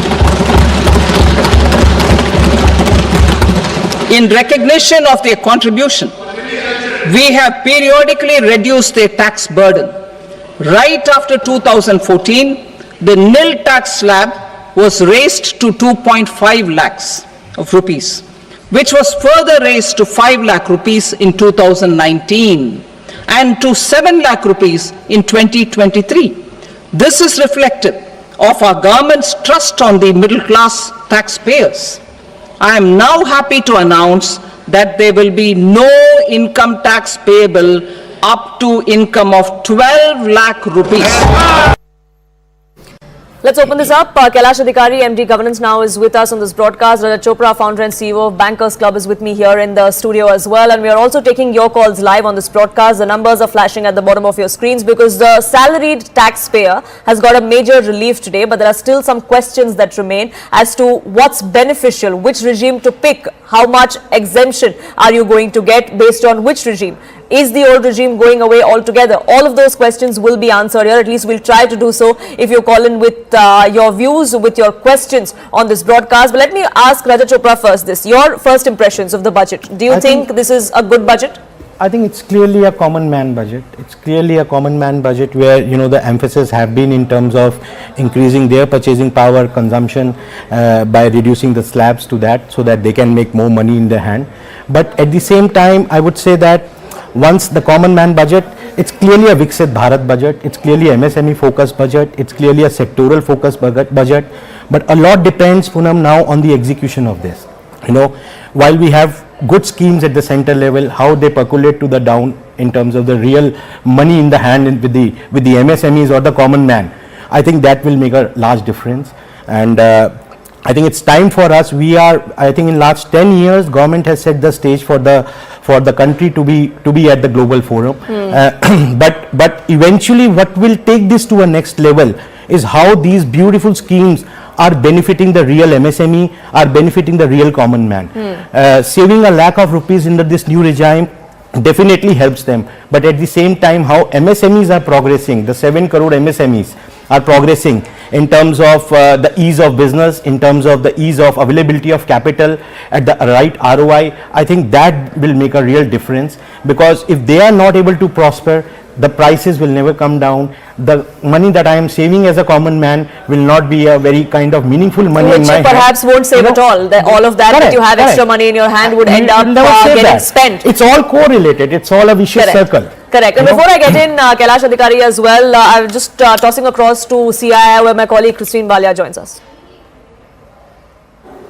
Oh yes, Poonam, as promised, top CII voices with us here on CNN News 18. Mr. Chandrajit Banerjee, Director General CII, with us here. Thank you so much for speaking to us, sir. You know, one thing which was being spoken of in the run-up to Nirmala Sitharaman's announcement was nothing like it if this budget accelerates growth. You know, if it ensures deregulation to a certain extent and, of course, decriminalizes initiative. And safe to say, I think we've achieved all of that, or at least on the path to? All three, plus more, if I may say, because one big ask was also consumption demand. And how do you boost consumption? And I think the way it has really focused on consumption, the middle class, the lower income bracket, the entire focus on easing of tax returns, so to say, a huge focus on seeing to it how we can generate savings, we can ease the type of the basket that we see in terms of a middle income group or a lower income group expenditure pattern in terms of healthcare and food, etc. Brilliant, actually. And look at the way one has also addressed the supply side in terms of agriculture, which actually addresses a huge issue. I mean, there are a series of things one can talk about agriculture, but cutting that out of what she has done. But I think to come to the point that eases the supply side of it in terms of inflation. So brilliant, and also the way one sees the investment drivers. So I add 3 more to what you said. 3 that so we have 6 already and counting. Yes. But Mr. Banerjee, you know, speaking of growth, there was so much being spoken of whether or not we will see a huge change in personal tax, announcements related to personal tax, and perhaps something that has far exceeded all our expectations. So that certainly is a big boost for the middle class. But that said, there's lots been spoken of as far as initiatives towards ease of business, MSMEs. So, you know, a lot of good news coming in for the young entrepreneurs as well. How do you evaluate that, and could more have been done? Yeah, so, you know, one of the things, I mean, here also, if you really look at one that, what comes first to my mind is the word trust.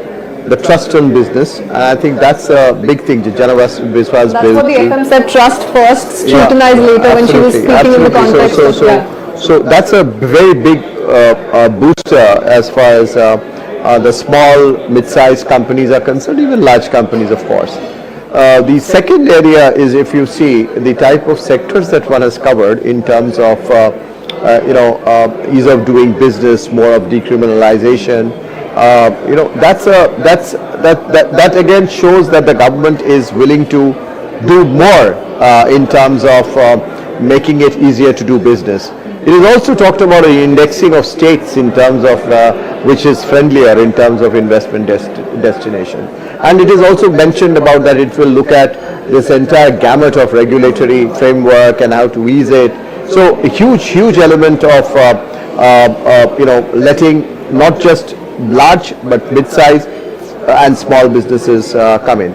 If you really look at sectors also, if you really look at the sector like the toy sector, say for instance, sectors of those specific many other sectors which have been mentioned, which really triggers off not just investment by small companies and younger companies, but also it tremendously sort of bolsters employment.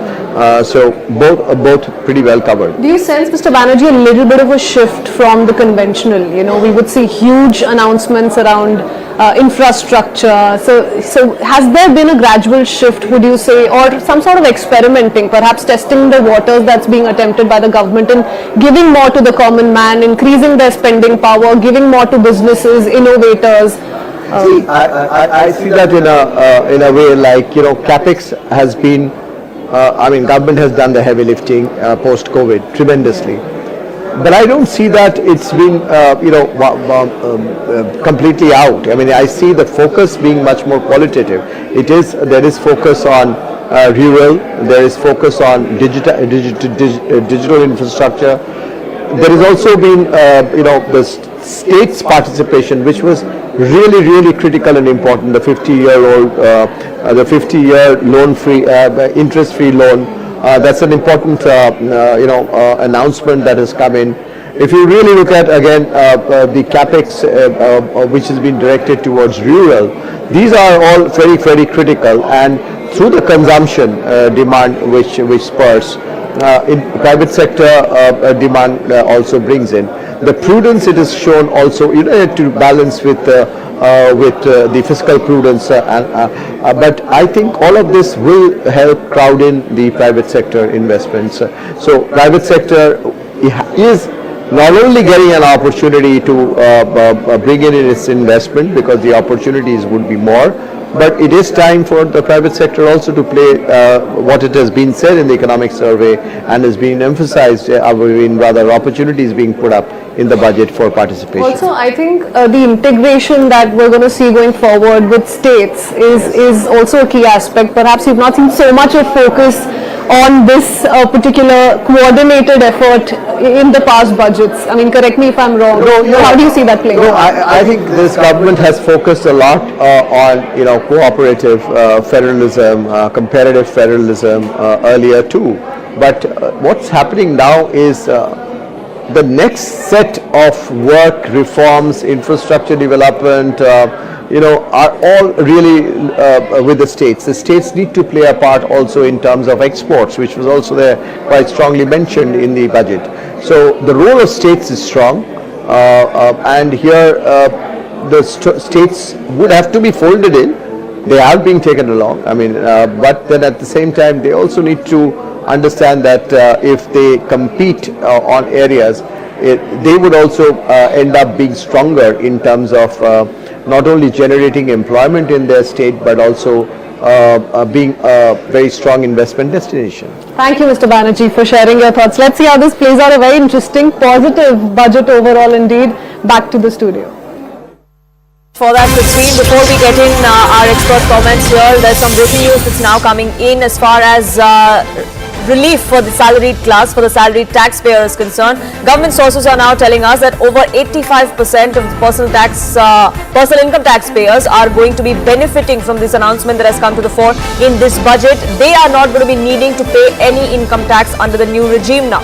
This, of course, is aimed in a big way at a majority of taxpayers in the country, most of whom earn below 12.75 lakh rupees. That is what is featured in this budget, keeping majority of the middle class in mind. This decision has been taken, and it's quite a leap from 7 to about 12 lakhs. That's the jump that has been made this time around in the revision of tax exemption. Aman, my colleague, joining us, getting us more perspective on that. Aman, what else have you gathered from your sources within the government? See, Poonam, just to explain the scale of this move, the government which has done that till 12.75 lakh, if you earn a yearly income, you will not have to pay any income tax. 12 lakh plus 75,000 center deduction. The figures that we have from the government, last assessment year figures available of assessment year 21-22, about 6.33 crore people had filed their income tax returns for personal income tax. Out of them, 5.5 crore people had an annual income of less than rupees 10 lakhs. So a majority of India has an annual income of less than rupees 10 lakhs when it comes to salaried people. In the current regime, if it goes up to 12.75 lakh as the government has now proposed in the union budget, nearly 85% of taxpayers in the country, the personal income taxpayers, will not have to pay any income tax. That is the scale of this move, and that is why the government is foregoing nearly rupees 1 lakh crore in annual revenue from income tax returns. Also, the government is saying that all these people in fact have to move to the new tax regime to get benefit of the same, and there's also increasing adoption of the new tax regime. The latest figures we have from the last assessment year is that nearly 72% people in the country, the personal income taxpayers, have already moved to the new tax regime. Only 28% people remain on the old tax regime. So the government is anticipating with this latest move of exempting people up to 12.75 lakh rupees a year's annual income, there will be bigger shift towards the new tax regime, because these people will not have to pay any income tax. So if all the people move to new income tax regime who are earning less than rupees 12.75 lakh a year, nearly 85% of India's taxpayers, personal income taxpayers, will not have to pay income tax. That is the big scale of this move. As I said, government is foregoing nearly rupees 1 lakh crore on this particular move. So big move there, but what happens to the old regime? Does that go out completely? That's another question that many are asking as well. We'll perhaps get answers to that when the new income tax act does come in, when the bill is presented in the parliament next week in this session. Naman, for the moment, thank you so much for getting us perspective on that. We have our guests joining us, getting us expert opinions about this particular budget. If this is the finance minister hitting the nail on its head, or was there elbow room to do more? Nikhil Channa, partner at Grant Thornton Bharat, is joining us here. Manish Sharma, chair of Ficci Committee on Electronics and White Goods Manufacturing, chairman of Panasonic Life Solutions, is with us here as well. Kailash continues to be with us. Rajat Chopra is with us as well. Let me begin by asking Mr. Sharma though, what's your first impression of the budget? Do you think enough has been done to boost confidence, to spur growth as we would have liked? Yes, so three quick reflections. I think the first one, over last 5 to 6 years, I've noticed, and coming in from engineering background, I must say that the structured approach still continues, because if you're not able to measure anything, you can't monitor its progress. So 10 focus areas and a very structured approach. Second is a lot of strategic announcements, and in specific what will benefit the manufacturing industry. I think the announcement of National Manufacturing Mission, we need to look at the fine print and the details of how it is going to span out in the time to come. And second in particular, I was impressed with the announcement of Bharat TradeNet, wherein I think we experience, because electronics is something which cuts across various industries and applications, and the need is such that inter-ministerial, inter-industry body needs to be enabled, wherein the policy interventions can witness faster consensus and decision making. So if a commerce and a MSME and a revenue is coming together for this purpose, is a delight to look at. And tactically, I think a lot of announcements happened today, and in particular the rationalization of tariff structures will definitely bring in a lot of ease, and I believe it will also let the industry measure of what is coming in consistently and what rate, and this will have a significant rub off in the time to come. And as I said, the rationalization of custom duties on interactive display panels, there was a intervention announced on open cell for televisions, which will improve the competitiveness of domestic manufacturing of televisions from now onwards. So a lot of decisions have come to the fore, also keeping in mind the changing geopolitics, as was cautioned by the Chief Economic Advisor in the Economic Survey as well. But let me get in Mr. Chand now on this, because the biggest benefactor perhaps in the class that seems to be the happiest today is the salaried middle class. A big jump, a big leap coming in from exemption of 7 lakhs to straight away to 12 lakhs. But does this simplify life for people? Yeah, so I think you rightly said, there's a biggest saving which has been given to the middle taxpayers, and we have to see how it will changes the life of the people. Just to give you a perspective, the kind of savings people will have. First of all, let me clarify. I think there is a lot of doubt on that if people have income of 15 lakhs, still this 12 lakh benefit is given to them. No. Then the benefit of the new slab rate will be something which people will have. However, if people have income of 12 lakh plus 75,000, which is 12.75, then only they don't need to pay the taxes. And the saving, if you ask me, vis-a-vis the old, vis-a-vis the new tax regime earlier and now, there is a substantial saving of 83,200, which is going in the hands of the people. I think that exactly give you a liquidity of almost 7,000 rupees per month, which people can spend. And I think yesterday with the economic survey being out, I think the biggest the worry is the liquidity crunch in the market and consumption, which this will increase. And if you ask me, now going to the next level to give a comparative analysis, if a people have an income of 15 lakh rupees, how much they will be able to save if they follow the new tax regime earlier and now? There's a saving of 32,500 rupees, which is obviously not as great as earning up to 12.75 lakh. But yeah, there's a saving. And then if a people have an income of 30 lakh rupees, where they have a 30% of because above 24 lakh there's a 30% tax rate which comes into the picture.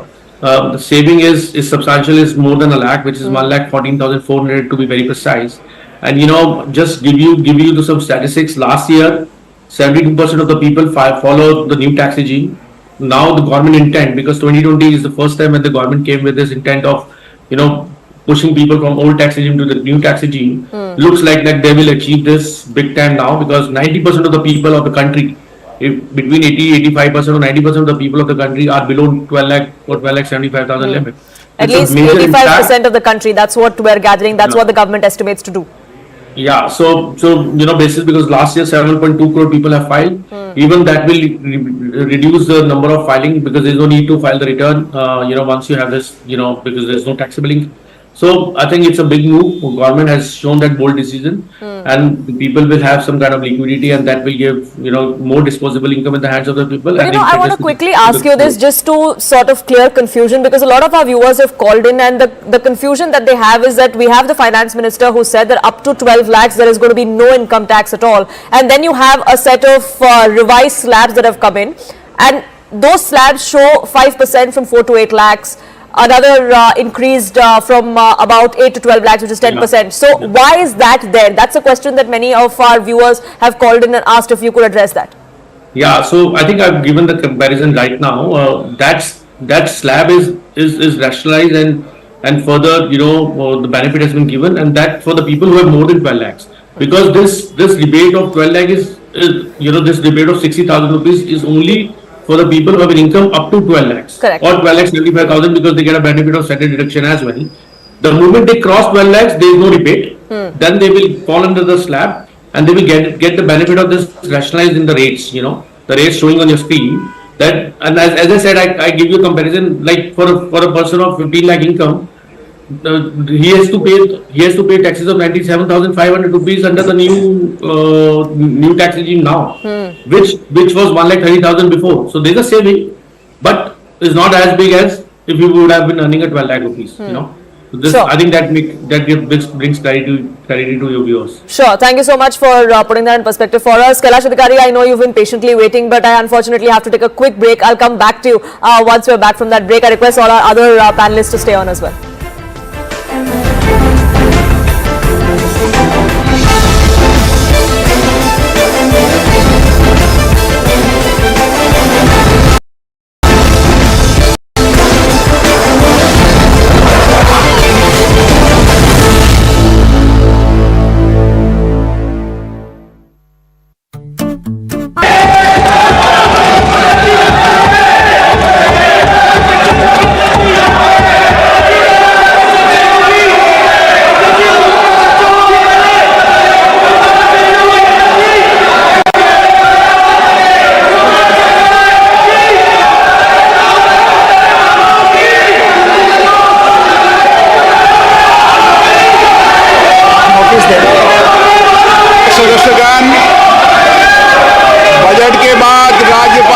भाषण में आपको पर्याप्त अवसर दूंगा।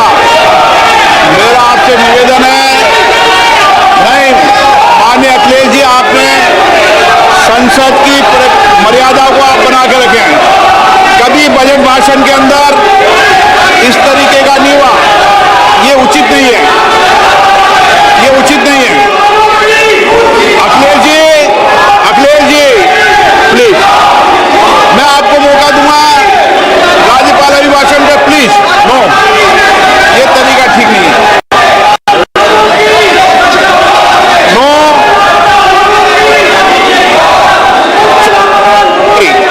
राज्यपाल अभिभाषण पे चर्चा होगी। नो तरीका। Honorable Speaker, I present the budget for 25-26. This budget continues our government's efforts to A. Accelerate growth, B. Secure inclusive development, C. Invigorate private sector investments, D. Uplift household sentiments, and E. Enhance spending power of India's rising middle class. Together, we embark on a journey to unlock our nation's tremendous potential for greater prosperity and global positioning under the leadership of Honorable Prime Minister Shri Narendra Modi. As we complete the first quarter of the 21st century, continuing geopolitical headwinds suggest lower global economic growth over the medium term. However, our aspiration for a Viksit Bharat inspires us, and the transformative work we have done during our government's first 2 terms guides us to march forward resolutely. Our economy is the fastest growing among all major economies. Our development track record for the past 10 years and structural reforms have drawn global attention. Confidence in India's capability and potential has only grown in this period. We see the next 5 years as a unique opportunity to realize Sabka Vikas, stimulating balanced growth of all regions. The great Telugu poet and playwright Gurujada Apparao had said, "Deshamante matti kaadoi, deshamante manushalo," meaning a country is not just its soil, a country is its people. In line with this, for us, Viksit Bharat encompasses zero poverty, 100% quality good school education, access to high quality, affordable and comprehensive health care, 100% skilled labor with meaningful employment, 70% women in economic activities, and farmers making our country the food basket of the world. In this budget, the proposed development measures span 10 broad areas, focusing on Garib, youth, Annadata and Nari, spurring agricultural growth and productivity, building rural prosperity and resilience, taking everyone together on an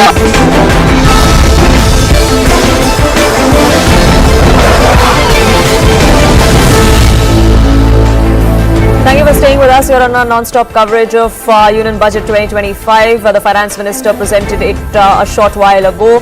Kailash Adhikari and Rajat Chopra continue to be with us on this broadcast. Kailash Adhikari, I thank you for your patience and I apologize for not having come to you sooner. But as far as sending out the message and the optics of this are concerned, do you think the Finance Minister and the central government have ticked the right boxes? The Aam Aadmi has been placated, a big tax revision as far as exemptions go. Bihar, which is a poll-bound state, has got a big share and several special mentions across the budget. Several other educational institutions, artificial intelligence, that's also got a boost as well. Absolutely, you're absolutely right. You know, this budget was aimed at boosting the consumption and consumption fuels growth. I mean, if a salaried middle class or anyone, any citizen who's a tax-paying citizen, if he has more disposable income at hand, which even sir was saying, you know, when he answered your question first, naturally that boosts consumption. He or she has the impetus to spend more, and that fuels growth. Somewhere we live in an economy all around the globe, which is a 360-degree economy. When a spending happens in a particular domain, that leads to more indirect taxation, that leads to income for someone else, that leads to income tax for that corporation who has given that kind of good. So this is how the economy is fueled. Apart from that, that I believe is the crux. You know, from there everything stems. As you rightly mentioned about education, about 20,000 crores have been allocated. IITs have been given a push. We've seen that so many IITs were promised in certain areas, in certain tier 2, tier 3 towns, which the finance minister has promised that they will be completed, and more new IITs will be coming up, and there certain infrastructure push will happen. Apart from that, tourism as a sector, in order to grow that sector, because that leads to your foreign exchange earnings, about 20,000 crores have been earmarked for that. Apart from that, a very interesting point that the finance minister made out was of the UDAN scheme. Yes. You know, so many, as far as more than 80 small ports and airports were connected, because of which she mentioned that 1.5 crore middle class individuals were able to travel in a speedy manner. Now the target is to open more such airports in 120 areas, especially your hilly airports which are in the northeast, so that they are connected and people are able to travel there. And this will benefit about the fact that 4 crore people should be traveling. That is the aim. So push to the UDAN scheme, wherein if see, it's very simple. If an airport is getting built and infrastructure is getting built, that leads to employment, that leads to the ancillary sectors that also get the boost. Apart from that, the 5 lakh announcement made by Honorable Finance Minister for the scheduled caste and scheduled tribe women, that is a kind of help. So naturally, this is, as we rightly call it, a budget for the Viksit Bharat, and naturally I would call it not just the cherry but the entire icing on the cake is the fact that up to 12 lakhs, if your income is up to 12.5 lakhs, then you pay no tax. If your income goes above that, then the new tax regime, in which also savings are there. Correct. So now the choice, of course, is to whether to shift to the new regime altogether, or if the government is going to nudge you to do that, because Kailash Adhikari, there have been hints for a long time now that the government is going to do away with the old tax regime altogether. Is that something that could happen when the new income tax bill is brought in? I believe so. And it is not just about, because a dual tax regime, naturally that was creating complexity and confusion in the minds of the taxpayers, whether to go with the old or the new. One simplified tax regime, naturally that is the crux, the entire idea of it.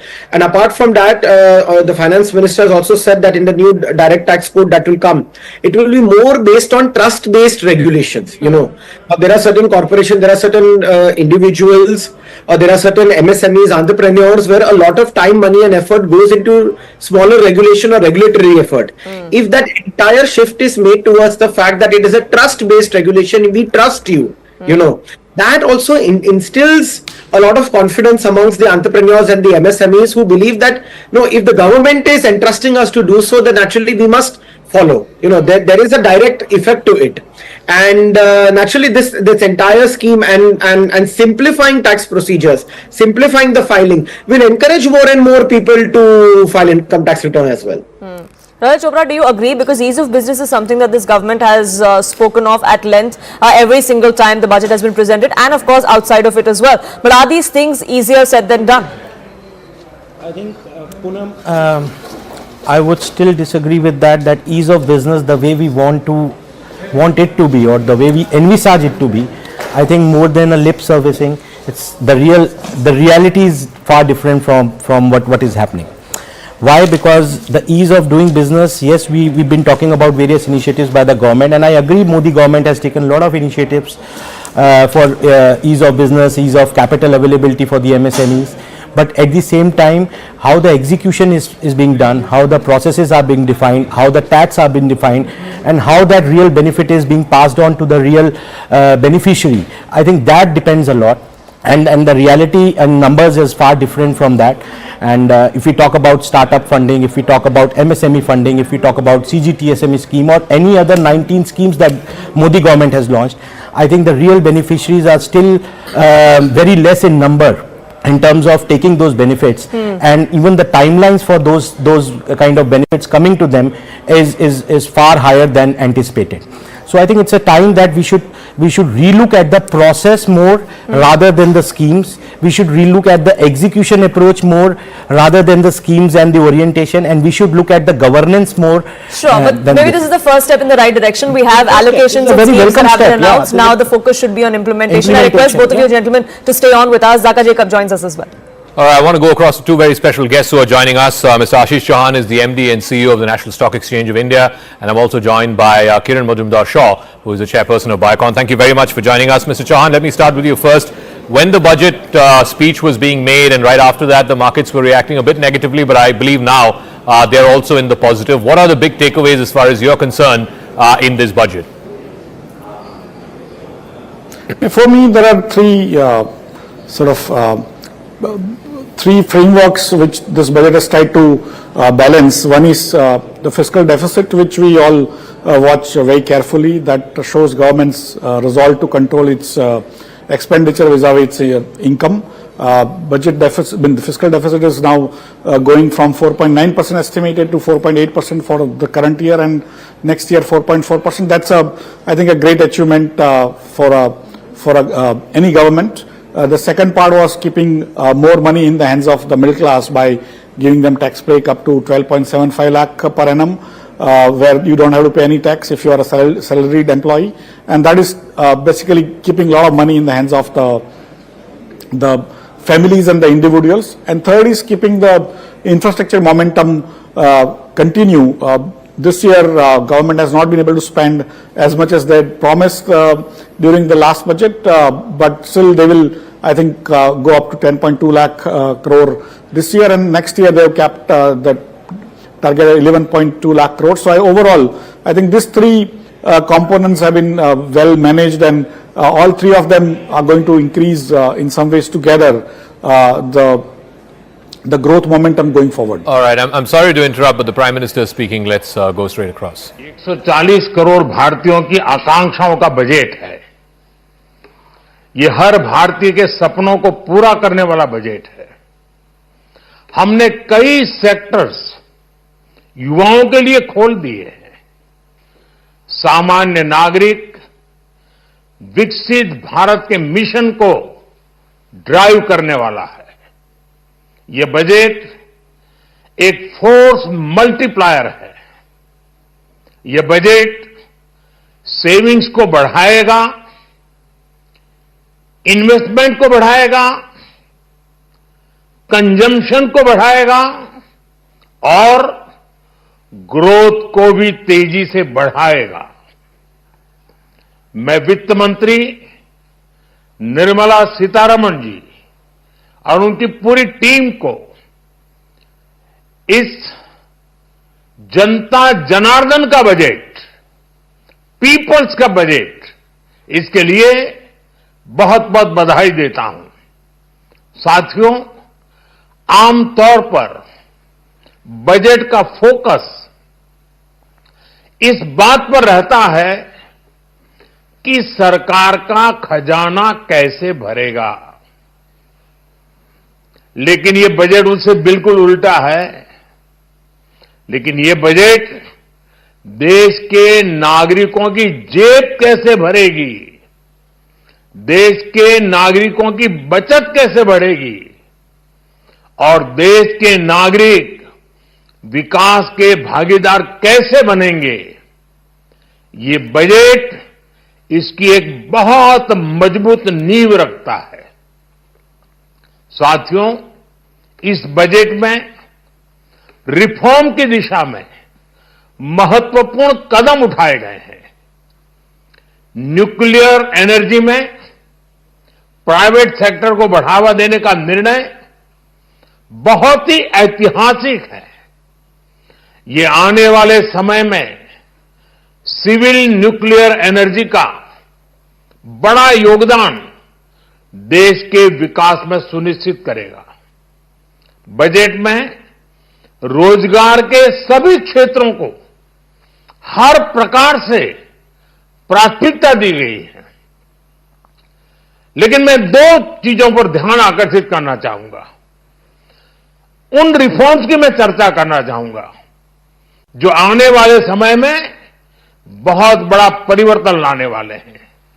एक, infrastructure status देने के कारण भारत में बड़े ships के निर्माण को बढ़ावा मिलेगा, आत्मनिर्भर भारत अभियान को गति मिलेगी। और हम सब जानते हैं कि शिप बिल्डिंग ये सर्वाधिक रोजगार देने वाला क्षेत्र है। उसी प्रकार से देश में टूरिज्म के लिए बहुत संभावना है। महत्वपूर्ण 50 टूरिस्ट डेस्टिनेशन, वहां पर जो होटल्स बनाएंगे, उस होटल को पहली बार इंफ्रास्ट्रक्चर के दायरे में लाकर टूरिज्म पर बहुत बल दिया है। इससे हॉस्पिटैलिटी सेक्टर को, जो रोजगार का बहुत बड़ा क्षेत्र है, और टूरिज्म जो रोजगार का सबसे बड़ा क्षेत्र है, एक प्रकार से चारों तरफ रोजगार के अवसर पैदा करने वाला एक क्षेत्र को ऊर्जा देने वाला काम करेगा। आज देश विकास भी विरासत भी इस मंत्र को लेकर चल रहा है। इस बजट में भी इसके लिए भी बहुत महत्वपूर्ण और ठोस कदम उठाए गए हैं। 1 करोड़ पांडुलिपियों के लिए संरक्षण के लिए, मैन्युस्क्रिप्ट के लिए ज्ञान भारतम मिशन लॉन्च किया गया है। साथ ही भारतीय ज्ञान परंपरा से प्रेरित एक नेशनल डिजिटल रिपोजिटरी बनाई जाएगी। यानी टेक्नोलॉजी का भरपूर उपयोग किया जाएगा और हमारा जो परंपरागत ज्ञान है उसमें से अमृत निचोड़ने का भी काम होगा। साथियों, बजट में किसानों के लिए जो घोषणा हुई है वो कृषि क्षेत्र और समूची ग्रामीण अर्थव्यवस्था में नई क्रांति का आधार बनेगी। पीएम धन धान्य कृषि योजना के तहत 100 जिलों में सिंचाई और इंफ्रास्ट्रक्चर का डेवलपमेंट होगा। किसान क्रेडिट कार्ड की लिमिट 5 लाख तक होने से उन्हें ज्यादा मदद मिलेगी। साथियों, अब इस बजट में 12 लाख रुपए तक की आय को टैक्स से मुक्त कर दिया गया है। सभी आय वर्ग के लोगों के लिए टैक्स में भी कमी की गई है।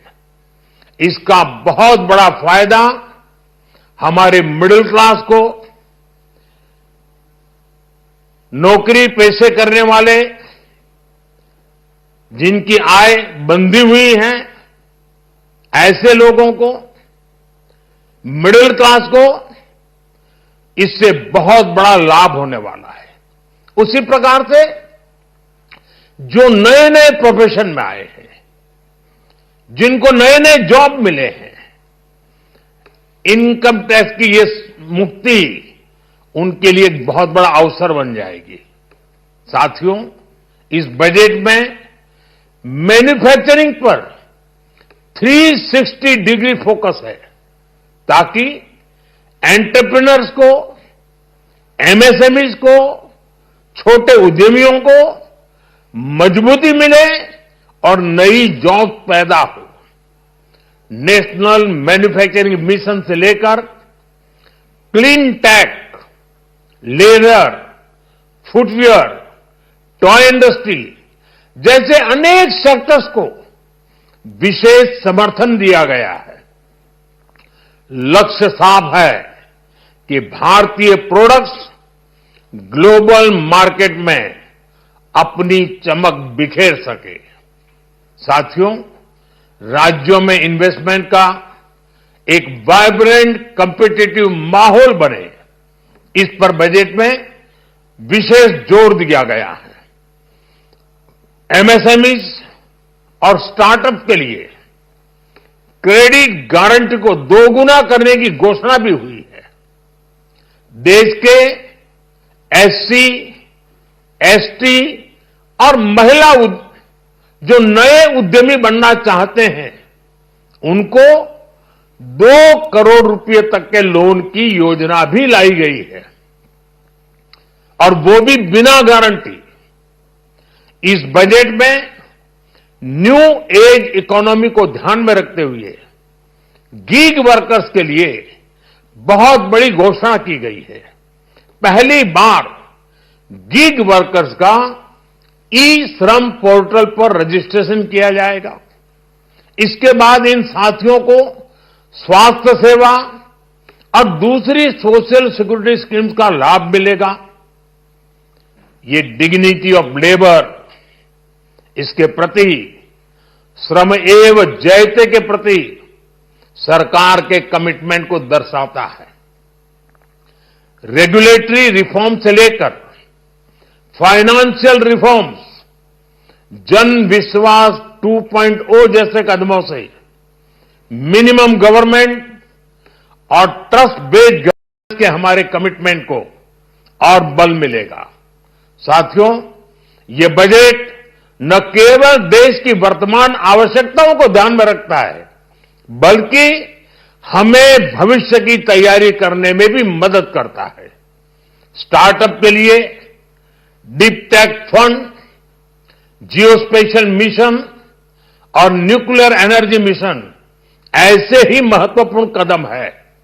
मैं सभी देशवासियों को एक बार फिर इस ऐतिहासिक पीपल्स बजट की बधाई देता हूं, और फिर एक बार वित्त मंत्री जी को भी बहुत बहुत बधाई देता हूं।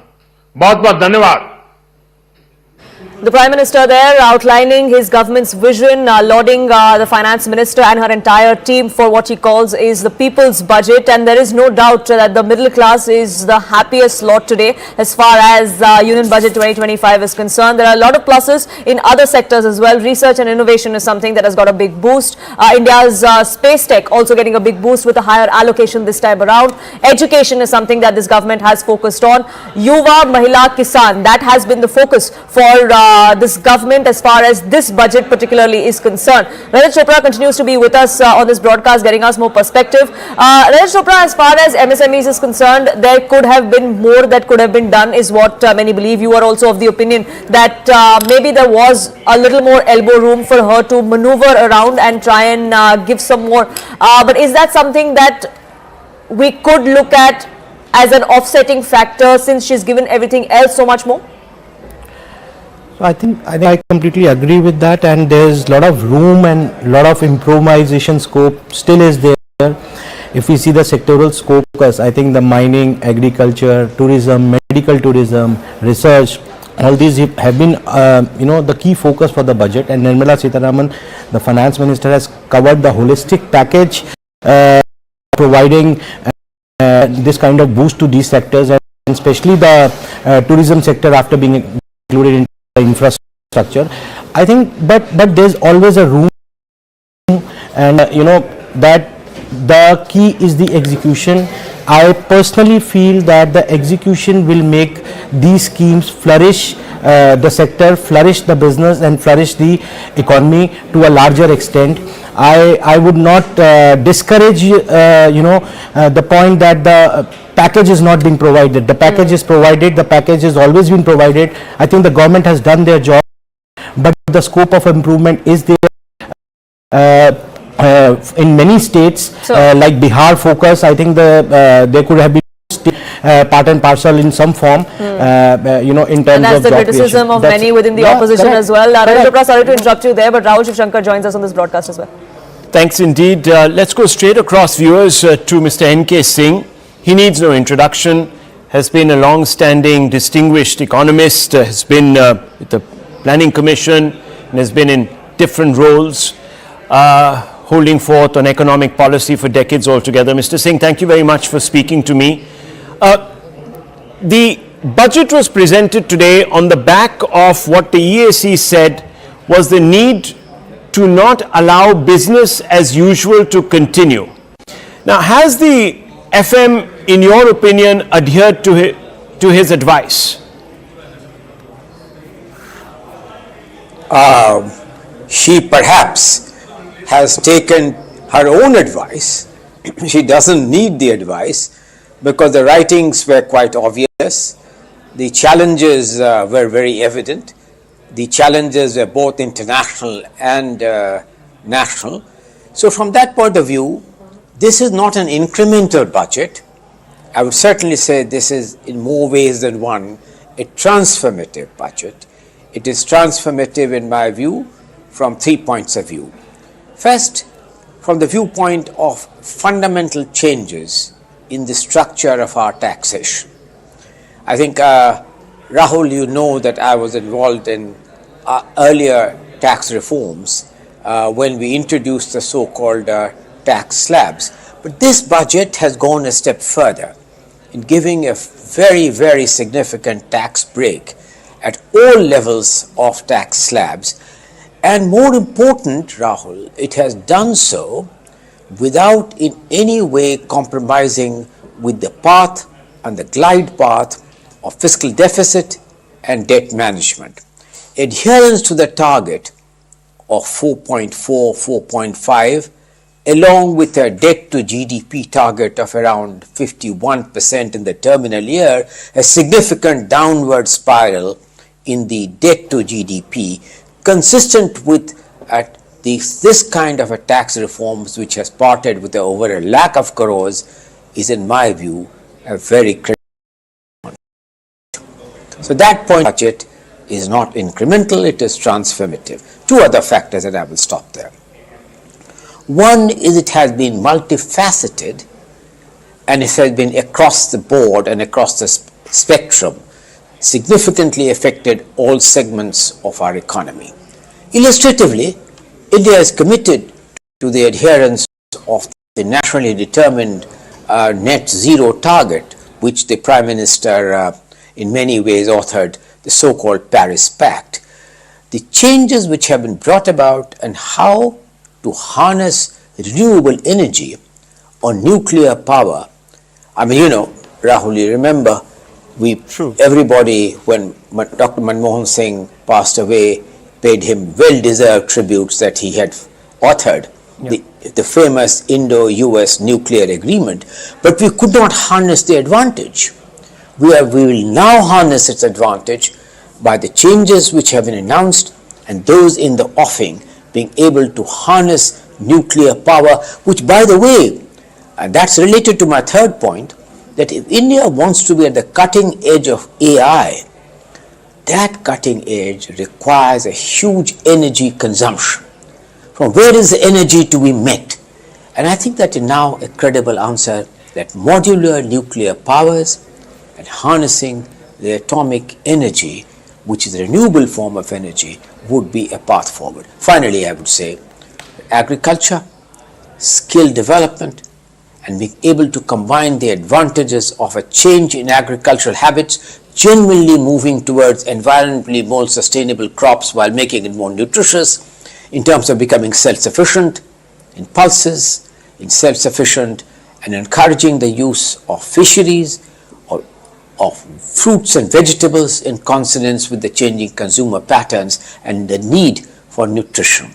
It has addressed various segments, and the fillip which it has given to MSEB, being an important provider of job and a contributor to GDP. So if you look at the whole multifaceted areas which this budget has in many ways, I would say that this is certainly by no means an incremental budget, which were many past budgets, not necessarily of Nirmala, have been, but this in my view is a transformative budget, looking at the far-reaching implications it has in boosting consumer preference, in boosting the availability of resources to expand private consumption, and agriculture, urban development, in consonance with the changing needs of what technology has to offer. Okay, that's an interesting point of view because, as you know, the market reaction has been less than appreciative,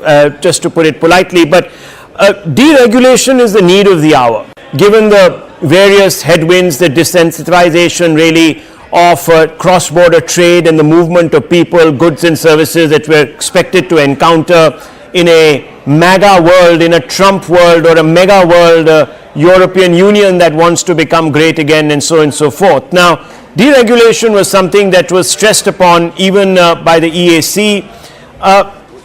Where is that in this budget? There is no roadmap for it, some people argue.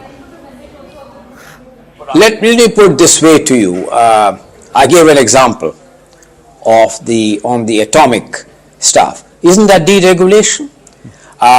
She has promised a high-level committee to look into how to simplify rules and regulations and to come up with recommendations which are credible.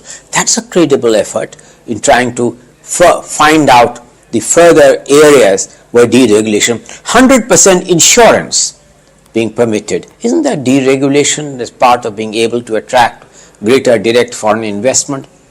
If you look at the other areas of being able to attract direct foreign investment, those are all part of a deregulation process. I'm sure that what the chief economic advisor had hinted are some of these things, many of which have been addressed. Look at the whole direct tax code, which is in the offing and whose bill will be introduced next week. Isn't that deregulation? Yeah. Simplifying the entire taxation structure. She has hinted at not only on direct taxes, but some hints on what needs to be done on indirect taxes. The number of simplification which has taken place in the area of customs, the number of compliances which have been called off, isn't that simplification? Those are the kinds of changes which the CEA would have had in mind when he talked and mentioned about the need for deregulation to be an important catalyst for growth and for change. Lastly, Mr. N.K. Singh, many people said that, look, we have to grow now year on year, 8% plus, if we are to become truly Viksit by 2047. Is this budget going to put us on that track, the 8% plus track? Let me put this way to you. If you look at the fact that the IMF says that by certainly we will become not only a $5 trillion economy, but by 2030 a $6.1 trillion economy. That implies that in nominal terms in US dollar, we would have grown in recent years at nominal terms at 10% already. So the compounded value of 10%, if you bump it up by 1 or 2 more percentage points, some of which are really embedded in many of these things which I have mentioned, the fact of adhering to the path of fiscal consolidation, I believe, Rahul, that this adherence and a credible debt plan will be an important factor in permitting rating agencies for a further upgrade of India's credit standing, which in my view was due long ago, but is more of a reality now than ever before. I believe that looking at the constellation of factors, I certainly think that the figures which have been given in the budget of the growth next year will certainly, we will be surprised on the upside of it if all the factors which have been outlined in the budget, the initiatives which have begun, are really going to see the fruition. One of the factors which you must have noticed, Rahul, that Nirmala has been one of those rare finance ministers who has always under-promised and over-performed. Right. Time after time on many parameters. This has been her track record. And I'm therefore sanguine that we are well on course to meet our quest to become a Viksit Bharat by 2047. Well, Mr. N.K. Singh, thank you very much for sparing this time and being with us and giving your valuable insight. Viewers, that conversation hopefully will go some way in allaying fears that perhaps the budget has been too conservative. I'll now go straight across to Ayushman, my colleague who joins us to take us forward in this rolling broadcast. Ayushman. Thank you for that, Rahul. So clearly a huge booster when it comes to the middle class, when it comes to the tax reform that has been pushed forward by the Finance Minister. Also a huge impetus on regional growth, primarily to the state of Bihar as well. This also coming in right ahead of the elections in the state of Bihar. So a lot of push and pull coming in between the opposition as well as the ruling NDA regime. But Finance Minister Nirmala Sitharaman presented this union budget in Parliament today. The budget comes with a huge boost, as I was pointing out, for the middle class, with income tax payment exempted up to 12 lakhs income per year. The step will provide a major relief for the middle class, which will be left with a lot more money in hand, and that's something that was a huge criticism coming in from several sections in the middle class. TCS threshold has also been raised from 7 lakh to 10 lakh in a push for education. 3 centers of excellence for artificial intelligence will be established. The capacity of IITs and medical colleges will also be expanded, is the push coming in from the NDA government. Meanwhile, the union budget comes with major allocations, as I was pointing out, for coal-bound Bihar. Finance Minister Sitharaman announced that a Makhna board will be established for Bihar and training support will be provided for Makhna farmers. The budget also aims to boost infrastructure capacity in Bihar and facilitate the establishment of greenfield airports. We've seen that kind of push coming in from the NDA government in several states across the country, primarily those states which need an infrastructure revamp. Financial support for the Western Kosi Canal project has also been announced that is expected to benefit farmers of the Mithilanchal region. So that is something that the government is pushing towards the entire infrastructure revamp across the country, primarily when it comes to eastern India, especially the state of Bihar. Personal income tax reforms with special focus on middle class.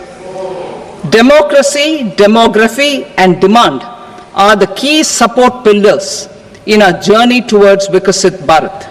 The middle class provides strength for India's growth.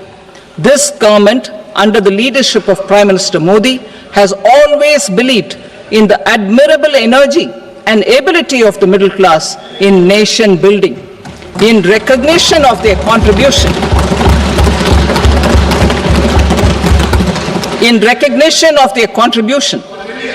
we have periodically reduced their tax burden. Right after 2014, the nil tax slab was raised to 2.5 lakhs of rupees, which was further raised to 5 lakh rupees in 2019 and to 7 lakh rupees in 2023. This is reflective of our government's trust on the middle class taxpayers. I am now happy to announce that there will be no income tax payable up to income of 12 lakh rupees. And ladies and gentlemen, that is the push coming in from the Finance Minister when it comes to the infrastructure revamp across the country, primarily the middle class also breathing a sigh of relief when it comes to the tax exemption for 12 lakhs per year. But also, as we were pointing out, a huge infrastructure booster for the state of Bihar, which is headed towards the elections. This has led to a lot of push and pull between the NDA government as well as the opposition. Opposition claiming that the NDA government has made a lot of political calculations behind the budget. But at the same time, the middle class breathing a sigh of relief, but at the same time a lot of booster coming in, not just for the MSME sector, but also a lot of relief for the farming sector as well. The government also laying out a lot of infrastructure projects when it comes to revamping and boosting the farmer sector as well as the MSME sector across the country. So that is the big takeaway coming in when it comes to the entire situation pushed out by the NDA government through Budget 2025. Right. I'm also joined by Piyush Doshi on the broadcast, operating partner, Foundation for Economic Development. Thank you, sir, for joining us on the broadcast.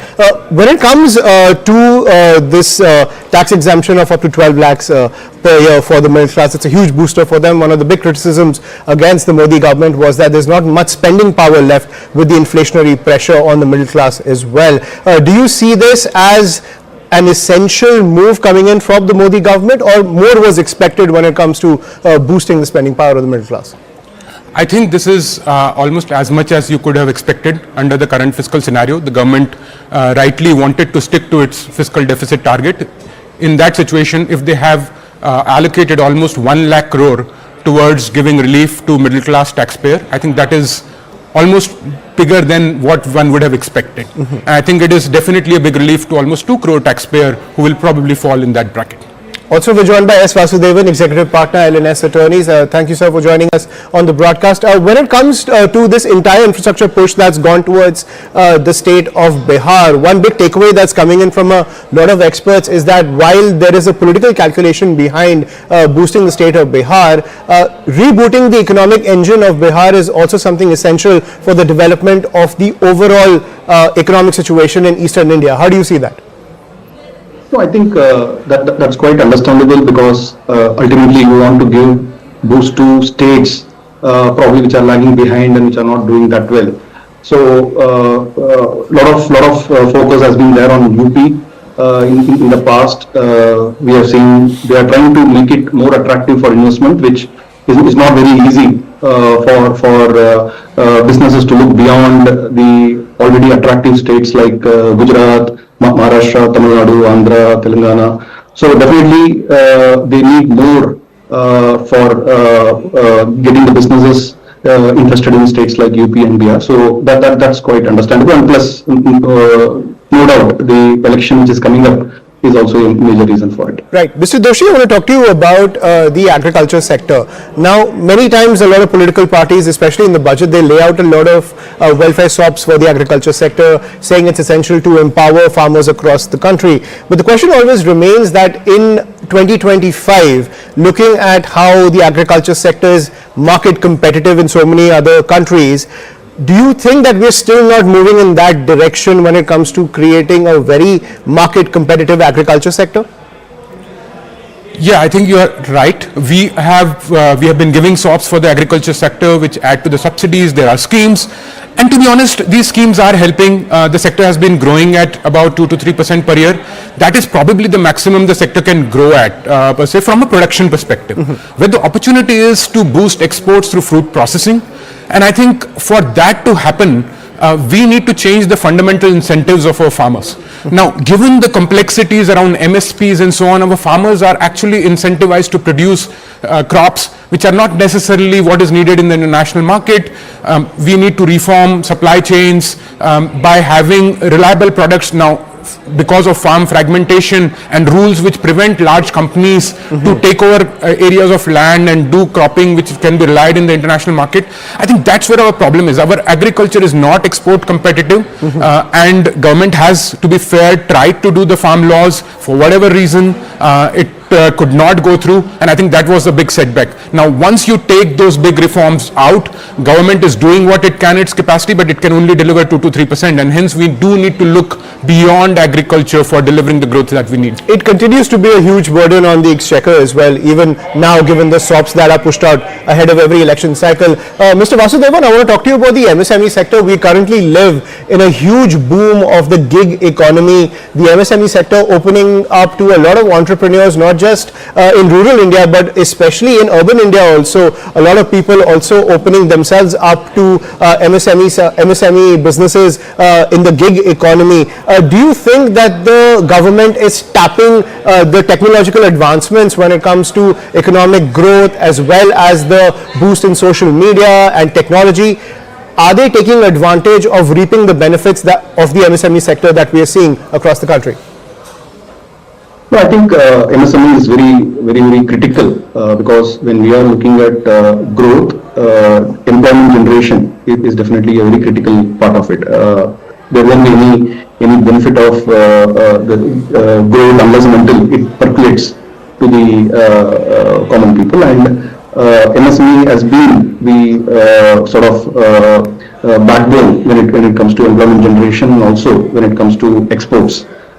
So also we must keep in mind what was talked about in the economic survey yesterday, that how AI is going to Mr. Vasudevan, sorry to interrupt, we're also joined by Congress MP Shashi Tharoor, tossing over to my colleague Zaka. All right, so while the middle class and folks from the government are calling this a revolutionary budget, the opposition is saying it's been a damn squib. Dr. Shashi Tharoor, Member of Parliament from Thiruvananthapuram, is now joining us. Dr. Tharoor, the middle class is raving about the tax exemption being raised from 7 lakhs to 12 lakhs. The government saying about 80% of taxpayers will be benefited by this. Why does the opposition not buy into it? Look, first of all, it helps the people who actually have jobs and who have salaries under 12 lakhs. They'll be paying fewer taxes. But it does nothing to address the fact that the large chunk of the middle class doesn't have jobs. As unemployment is rampant, we have the highest youth unemployment in the world at the moment, and even college-educated unemployment is at record levels. The last budget, you may remember, the government announced employment-linked incentive schemes. They simply slashed the budgets that they announced last time from 10,000 crores down to 6,000 and change, and they didn't deliver any of the job opportunities that they promised then. So the problem is that we are looking at a situation where, yes, if you've got jobs, if you're one of the lucky few, you'll be fine. If you don't have a job, the government is not doing enough to get you any, and that's very worrying. So it's great that you have these headlines for the Delhi and Bihar elections, that you've given relief for income tax. But how are you going to actually give a stimulus to the economy other than for these people to get a little bit of extra money in their pocket is far from clear. And a lot of the other promises have turned out to be somewhat underwhelming. But tell me this, one of the criticisms of the Modi government, particularly in the last 6 months or so since the general election last year, has been that the middle class is hurting. The middle class votes for the BJP, but they get nothing in return. Now that concern has been heeded to. Yes, but that's not the entire middle class. That's there are people still in the middle class who earn more than 12 lakhs. There are people still in the middle class who are still looking for jobs, who've got college degrees and haven't been able to make a decent salary. And at the same time, I am really, really worried as to whether the next week's income tax bill she's mentioned is coming might have some fine print that will even undo the benefit of this. Because we'll have to reevaluate all our strategies once we get the fine print in the income tax bill. For example, will traditional deductions change? Will they become less relevant? Who knows? We'll have to wait and see that. So there's always a little catch with some of these goodies the government likes to dangle before us. So I think we should wait for a week to be entirely sure that even this one is worth celebrating. Do you reckon, and I think in the last year's speech he had mentioned that we'll eventually move to the new regime and the old regime will be phased out. So things like, interest deductions on home loans or things like, interest deductions on Provident Fund or other ATC deductions, eventually, the clamor has been for make the tax code simple, make the slabs and the rates simple, and the government seems to be moving in that direction.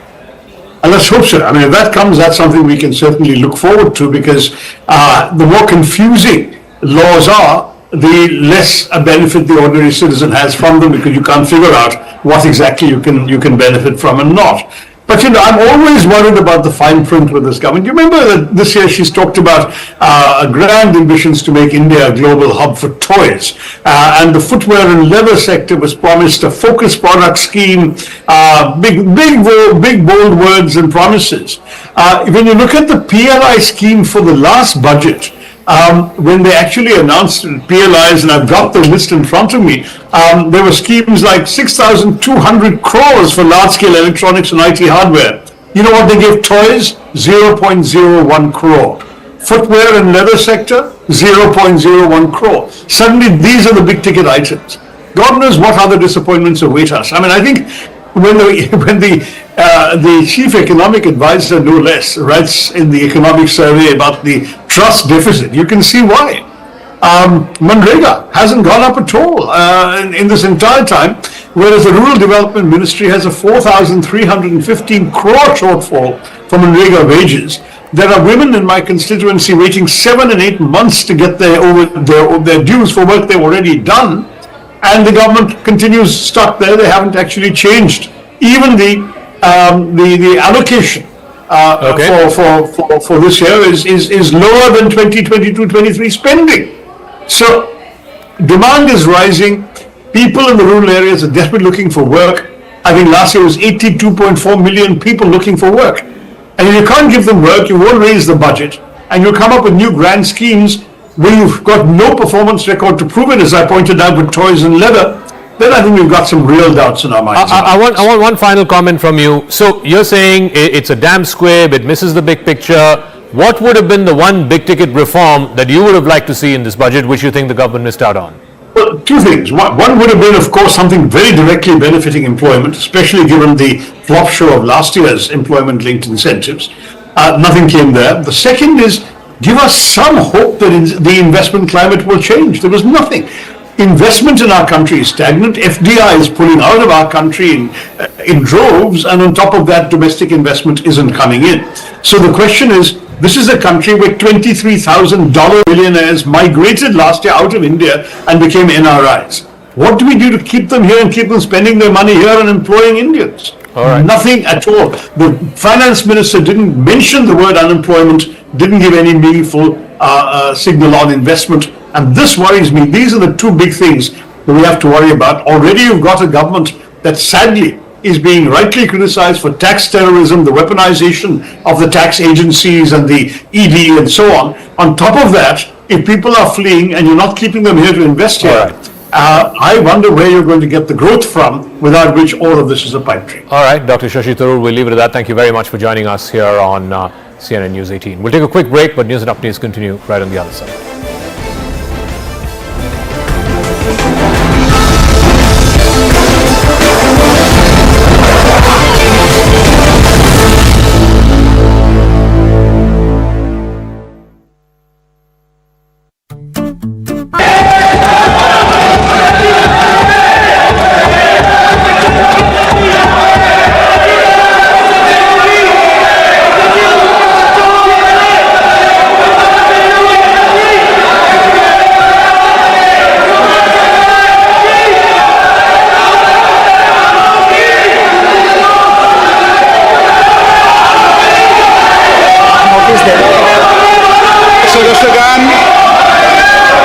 Budget के बाद राज्यपाल अभिभाषण में आपको पर्याप्त सत्र पे अवसर दूंगा।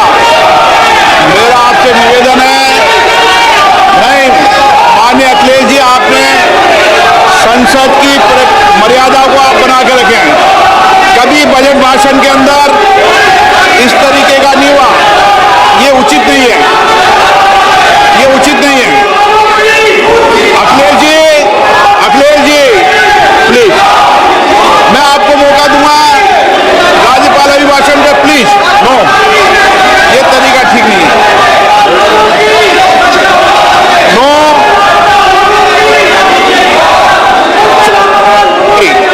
राज्यपाल अभिभाषण पे चर्चा होगी। नो तरीका। Honorable Speaker, I present the budget for 25-26. This budget continues our government's efforts to A. Accelerate growth, B. Secure inclusive development, C. Invigorate private sector investments, D. Uplift household sentiments, and E. Enhance spending power of India's rising middle class. Together, we embark on a journey to unlock our nation's tremendous potential for greater prosperity and global positioning under the leadership of Honorable Prime Minister Shri Narendra Modi. As we complete the first quarter of the 21st century, continuing geopolitical headwinds suggest lower global economic growth over the medium term. However, our aspiration for a Viksit Bharat inspires us, and the transformative work we have done during our government's first 2 terms guides us to march forward resolutely. Our economy is the fastest growing among all major economies. Our development track record for the past 10 years and structural reforms have drawn global attention. Confidence in India's capability and potential has only grown in this period. We see the next 5 years as a unique opportunity to realize Sabka Vikas, stimulating balanced growth of all regions.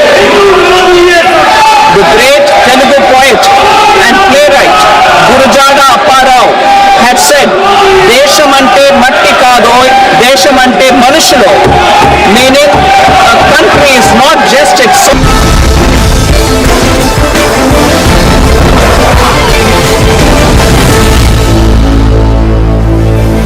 And welcome back to our rolling coverage of Budget 2025. Finance Minister Nirmala Sitharaman laying out the game plan to achieve the 5 trillion economy mark, saying that more spending power has to be given to the middle class, raising the threshold level for income tax to 12 lakh rupees when it comes to tax exemptions. Also announcing a major economic and infrastructure booster for the state of Bihar, as well as a booster for the agriculture sector and MSMEs. First, listen in to Nirmala Sitharaman and then the message to the nation from Prime Minister Narendra Modi.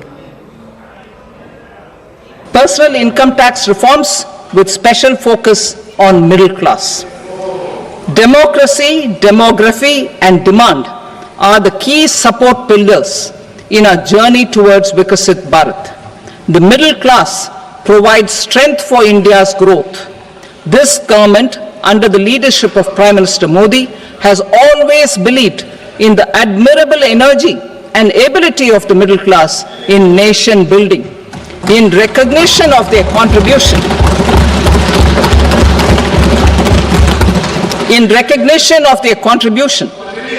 we have periodically reduced their tax burden. Right after 2014, the nil tax slab was raised to 2.5 lakhs of rupees, which was further raised to 5 lakh rupees in 2019 and to 7 lakh rupees in 2023. This is reflective of our government's trust on the middle class taxpayers. I am now happy to announce that there will be no income tax payable up to income of 12 lakh rupees. ये budget एक force multiplier है। ये budget savings को बढ़ाएगा, investment को बढ़ाएगा, consumption को बढ़ाएगा और ग्रोथ को भी तेजी से बढ़ाएगा। मैं वित्त मंत्री निर्मला सीतारमण जी और उनकी पूरी टीम को इस जनता जनार्दन का बजट, पीपल्स का बजट, इसके लिए बहुत बहुत बधाई देता हूं। ये बजट देश के नागरिकों की जेब कैसे भरेगी, देश के नागरिकों की बचत कैसे बढ़ेगी और देश के नागरिक विकास के भागीदार कैसे बनेंगे, ये बजट इसकी एक बहुत मजबूत नींव रखता है। आज जो बजट भारत की वित्त मंत्री आदरणीय श्रीमती निर्मला सीतारमण जी ने रखा है, वह बजट बहुत ही संतुलित, ऑल इंक्लूसिव और विकास को बढ़ावा देने वाला बजट है। यह बजट विकसित भारत के संकल्प को गति देने वाला बजट है। इस बजट में गरीब और किसान का कल्याण है, वंचितों का सम्मान है और नारी शक्ति और मध्यम वर्ग का उत्थान समाहित है। हमारा बजट इस प्रकार से कहा जाए तो यह आम व्यक्ति का बजट है, सिटीजन सेंट्रिक बजट है। ऐसे सर्वस्पर्शी और हर क्षेत्र के विकास को गति देने के लिए समर्पित बजट के लिए मैं आदरणीय प्रधानमंत्री श्री नरेंद्र मोदी जी का हार्दिक अभिनंदन करता हूं। वित्त मंत्री श्रीमती निर्मला सीतारमण जी एवं उनकी पूरी टीम को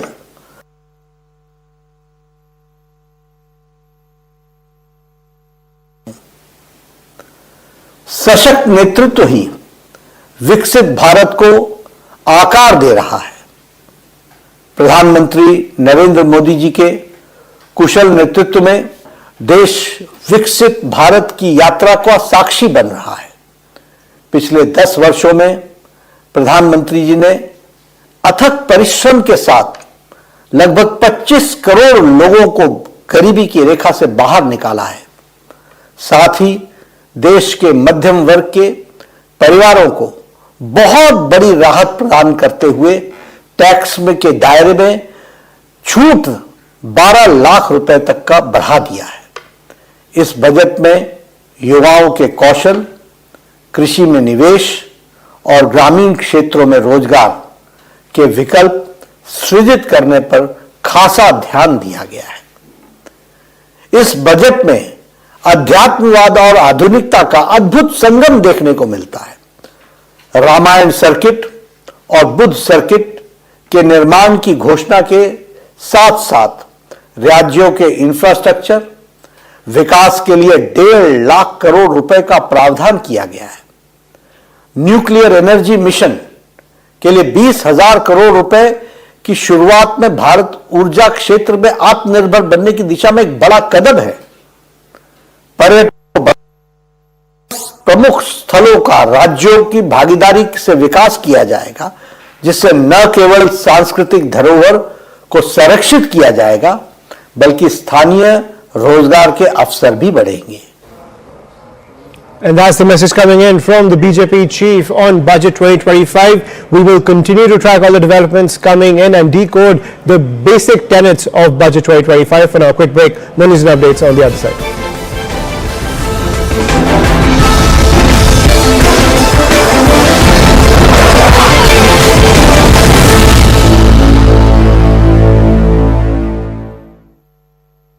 Can you start banking?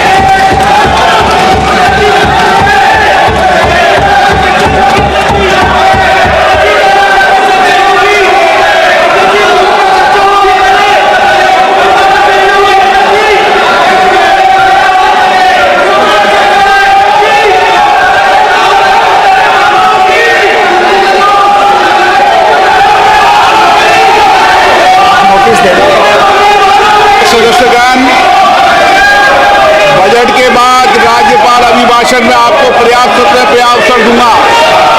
मेरा आपसे निवेदन है, नहीं माननीय अखिलेश जी, आपने संसद की मर्यादा को आप बना के रखें। कभी बजट भाषण के अंदर इस तरीके का नहीं हुआ, ये उचित नहीं है, ये उचित नहीं है। अखिलेश जी प्लीज, मैं आपको मौका दूंगा राज्यपाल अभिभाषण पे, प्लीज। नो, ये तरीका ठीक नहीं है। No,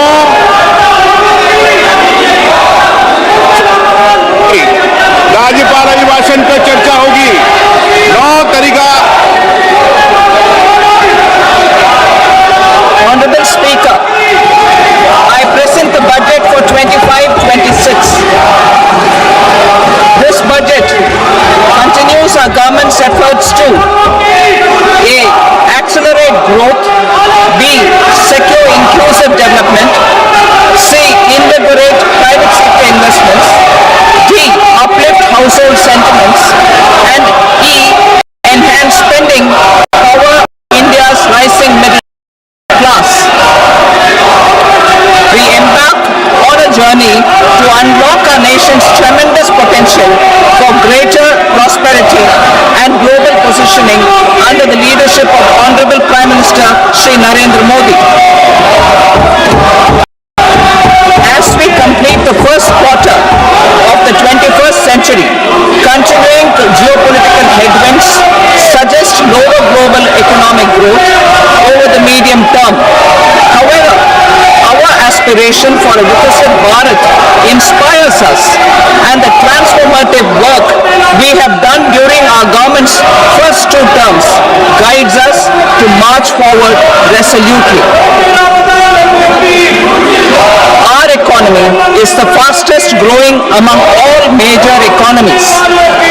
Our development track record for the past 10 years and structural reforms have drawn global attention. Confidence in India's capability and potential has only grown in this period. We see the next 5 years as a unique opportunity to realize Sabka Vikas, stimulating balanced growth of all regions. The great Telugu poet and playwright Gurujada Apparao had said, "Deshamante matti kadoy, deshamante manushalo," meaning a country is not just its soil, a country is its people.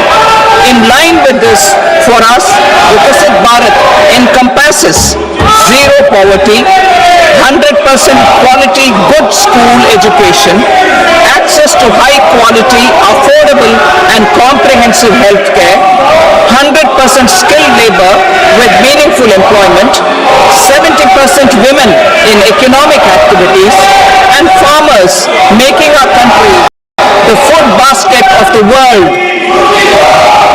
In this budget, the proposed development measures span 10 broad areas focusing on Garib, Youth, Annadata and Nari, spurring agricultural growth and productivity, building rural prosperity and resilience, taking everyone together on an inclusive growth path, boosting manufacturing and furthering Make in India, supporting MSMEs, enabling employment-led development, investing in people, economy and innovation, securing energy supplies, promoting exports and nurturing innovation.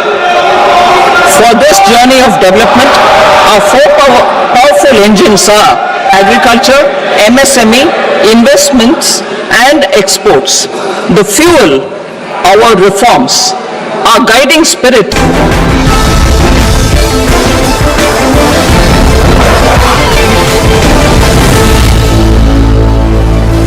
And welcome back, ladies and gentlemen. Let's decode Budget 2025 with our guests. We're joined by Shubhakant Pandey, former president of Ficci, Piyush Doshi, operating partner, Foundation for Economic Development, and S. Vasudevan, executive partner, LKS Attorneys. Mr. Pandey, I'll come to you first. If 1 is the status quo and 10 is a paradigm shift, where would you place this budget?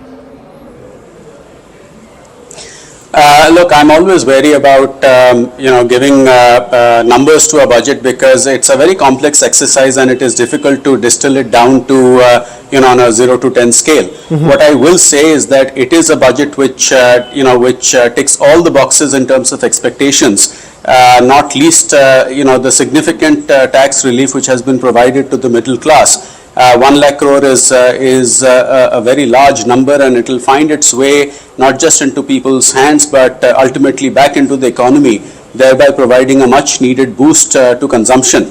The other thing for me which stood out in the budget was the promise of reforms. Reforms as the fuel of growth is how the finance minister put it, and I think that is significant because a lot has been achieved over the years in terms of enhancing ease of doing business and enhancing ease of living, but more can certainly be done, and that is what seems to be the promise which has been held out, and I have no doubt will be acted upon.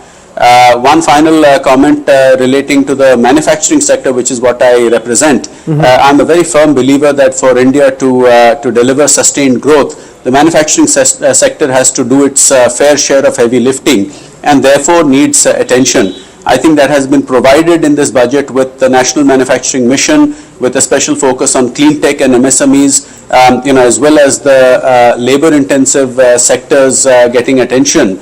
Also, at a time when our own fundamentals are strong, but there are undoubtedly headwinds that we are facing due to global factors. I think the export promotion mission to be, to bring about coordinated action between the finance, commerce, and MSME ministries is a significant step which will, I think, deliver results. And all of this, of course, while sticking to the fiscal glide path.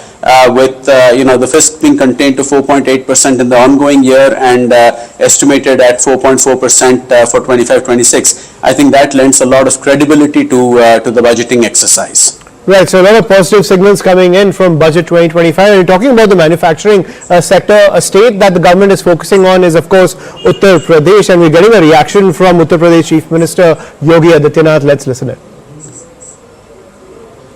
प्रधानमंत्री जी के मार्गदर्शन में केंद्रीय वित्त मंत्री श्रीमती निर्मला सीतारमण जी ने आज देश की संसद में देश का 2025-26 का आम बजट प्रस्तुत किया है। यह आम बजट विकसित भारत के संकल्प को साकार करने के लिए उठाए गए ठोस कदमों की एक आधारशिला है। प्रधानमंत्री जी ने ज्ञान का बजट बताकर 4 अक्षरों में से परिभाषित किया है। G फॉर गरीब, Y फॉर युवा, A फॉर अन्नदाता और N फॉर नारी शक्ति। And Yogi Adityanath, they're hailing Budget 2025. Remember, Yogi Adityanath has said that Uttar Pradesh should be the economic engine of India in 2025, also putting forward his mission to create a $1 trillion economy for the state of Uttar Pradesh. Piyush Doshi, we were talking about the entire ease of doing business that Mr. Panda was also talking about. Would you say great leaps have been made in the ease of doing business in the last 10 years, or more work needs to be done when it comes to ending red tape and bottlenecks? Yes, certainly glass half full. But what is most exciting is if you look at the economic survey, the entire first part, the preface, almost half of it talks about ease of doing business, deregulation. And looks like government has recognized that that's the most cost-effective way of generating growth. You can only provide so much incentive to the industry. But what you can do much more easily is if you just free them up. Our industry, our companies, our manufacturers are capable of competing globally. Our problem is that we cage them up in the maze of regulations.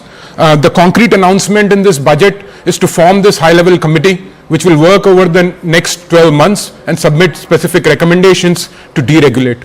I do hope that there is real intent behind it and we actually get rid of regulation which is truly troublesome for our industry. It ranges from land, labor, pollution, environment, building construction, logistics, every sector. Every sector we must look at it very closely and find ways how we can make it easy for our manufacturers to operate in India and compete globally. Right, and Mr. Panda, on that front, I wanted to ask you, this sense of harmony between the bureaucracy and the entrepreneurs, is this still a challenge for any government, be it at the national level or the state level? Right, we'll try to reconnect with Mr. Panda over there. But I want to then go to Mr. Vasudevan as well, Executive Partner, LKS Attorneys, who's joining us on the broadcast as well. Mr. Vasudevan, let's talk about the entire tax push that's come in from the Finance Minister to give more money to the middle class, to boost the spending power of the middle class. We've been talking about this and a lot of speculation and a lot of chatter happening on social media about the different financial instruments that are flooding the market these days. But when it comes to awareness among the middle class, among the salaried class over these instruments when it comes to expanding wealth and wealth generation, that continues to be low. Entry into the equity markets continues to be low.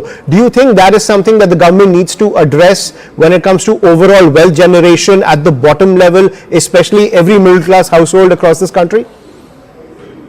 Yeah, I think as you said, this is definitely going to result in more money in the hands of the middle and the lower middle class.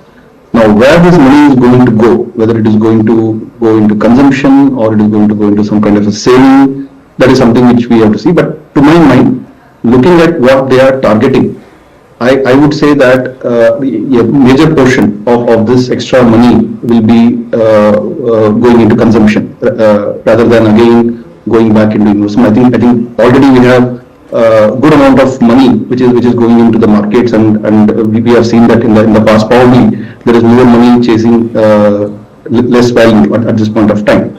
So maybe it is to boost consumption. That seems to be the primary objective. Also, there may be a corresponding reduction in the expenditure from the government side. So probably they would want to balance it out, and maybe that will also increase the other indirect tax collections once the consumption goes up. So I would say that it is primarily targeting more consumption rather than investments going into the market. Right, and when it comes to the infrastructure that's in place to streamline taxation, to expand the ambit of taxation, leveraging technology when it comes to taxation, has the government made huge leaps on that front? Definitely, I think this has been a process which has been going on for the last few years. The whole automation, say the facility where you get the annual information statement and the pre-filled returns which come in, where all the high value transactions are getting reported. I think the government now has good amount of data is there, which they are now sort of getting used to using it appropriately to catch the people who are probably not paying the appropriate taxes. And also it is easing the compliance from a taxpayer standpoint. So today the amount of effort that it takes to go and file a return is probably much lower, and most of the cases you don't need a professional to help you out on that. So that is also increasing the compliance level. And as you said, the whole TDS, TCS provisions which are there, which have been simplified now, but it is also a way in which the tax net is getting widened and more people are coming into the net. So I think the increasing the tax base at the same time, moderating the tax rates seems to be the mantra, and maybe over the last 3-4 years we have seen that widening happening. Probably this year they wanted to give back something to the middle class by way of reduction in the tax rate. Right. And Mr. Doshi, I want to come to you on the larger point, the macroeconomic point at the end of the day. Now, something that Congress MP Shashi Tharoor and a lot of people in the Congress party also talking about, that when it comes to job generation, getting more youth into the economy, getting them on the right track, because we have skilled youth, we have educated youth, but when it comes to leveraging their skills in the overall economy, that's something that the government has not achieved a great deal on that front. In fact, for that matter, the gig economy, which let's face it, at the end of the day, it has a lot of opportunities. It has a lot of limited intake when it comes to the youth of this country. So on that front, and at the same time, the gig economy also starts, stops, it starts and stops. There's no regular flow when it comes to the momentum of the gig economy. On that front, has the government, in your opinion, not given the youth what is required to create a steady stream of, let's say, infrastructure, or to create a steady stream of employment opportunities to ensure that their skills are leveraged in the economy, because job generation and job viability continues to remain an issue? I would say that the way to create opportunities for youth is by unleashing our private sector, because government has limited resources. All the sections of society are asking for these resources. Government cannot provide the jobs. Right. So ultimately, jobs in the economy will be created by our private sector companies. The question we have to ask is, why aren't they creating more jobs? Yeah. Why are Chinese companies creating the jobs for their youth? Our companies are not able to do it. And I think the answer is, once again, around our focus on exports. We need to tap global markets. We need to promote sectors like tourism, and we need to promote ease of doing business, attract investment. If these factors are taken care of, the jobs will be there and youth will be able to realize the potential. There is some role to be played by skilling, but my belief is that it's not primarily a supply side problem. It's primarily a demand side problem. There is no point skilling our youth, making all of them graduates. Already India is producing almost 1 crore graduates a year, but we are only producing about 15 to 20 lakh formal jobs. So the whole question is, it's not as if by producing 1.5 crore graduates, we will be able to meet their aspirations. In fact, we will create more frustrated youth. What we need to do is improve the quantity and quality of jobs in the economy, which means we need to create an ecosystem in which our companies can thrive, in which our companies can look outside rather than looking within. In labor alone, a typical manufacturing unit has to do almost 15,000 compliances. Now, if a company is busy doing that, how will it compete in the global market and create jobs? We have exports of about $450 billion in manufacturing. China has almost $3 trillion, right?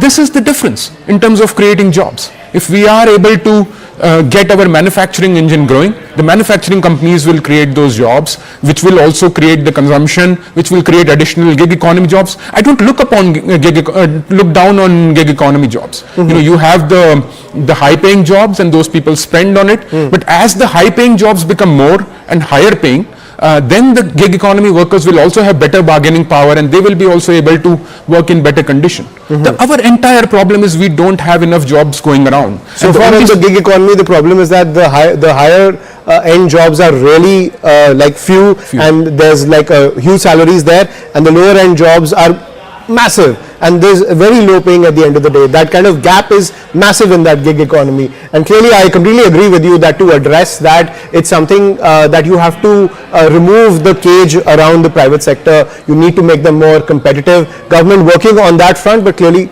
as you were pointing out, more needs to be done, and that seems to be the mission of the Modi government, to remove the restraints of the private sector to ensure that the growth momentum stays. We're also getting a reaction from Amitabh Kant, former CEO of the Niti Aayog and the G20 Sherpa, on his take on Budget 2025.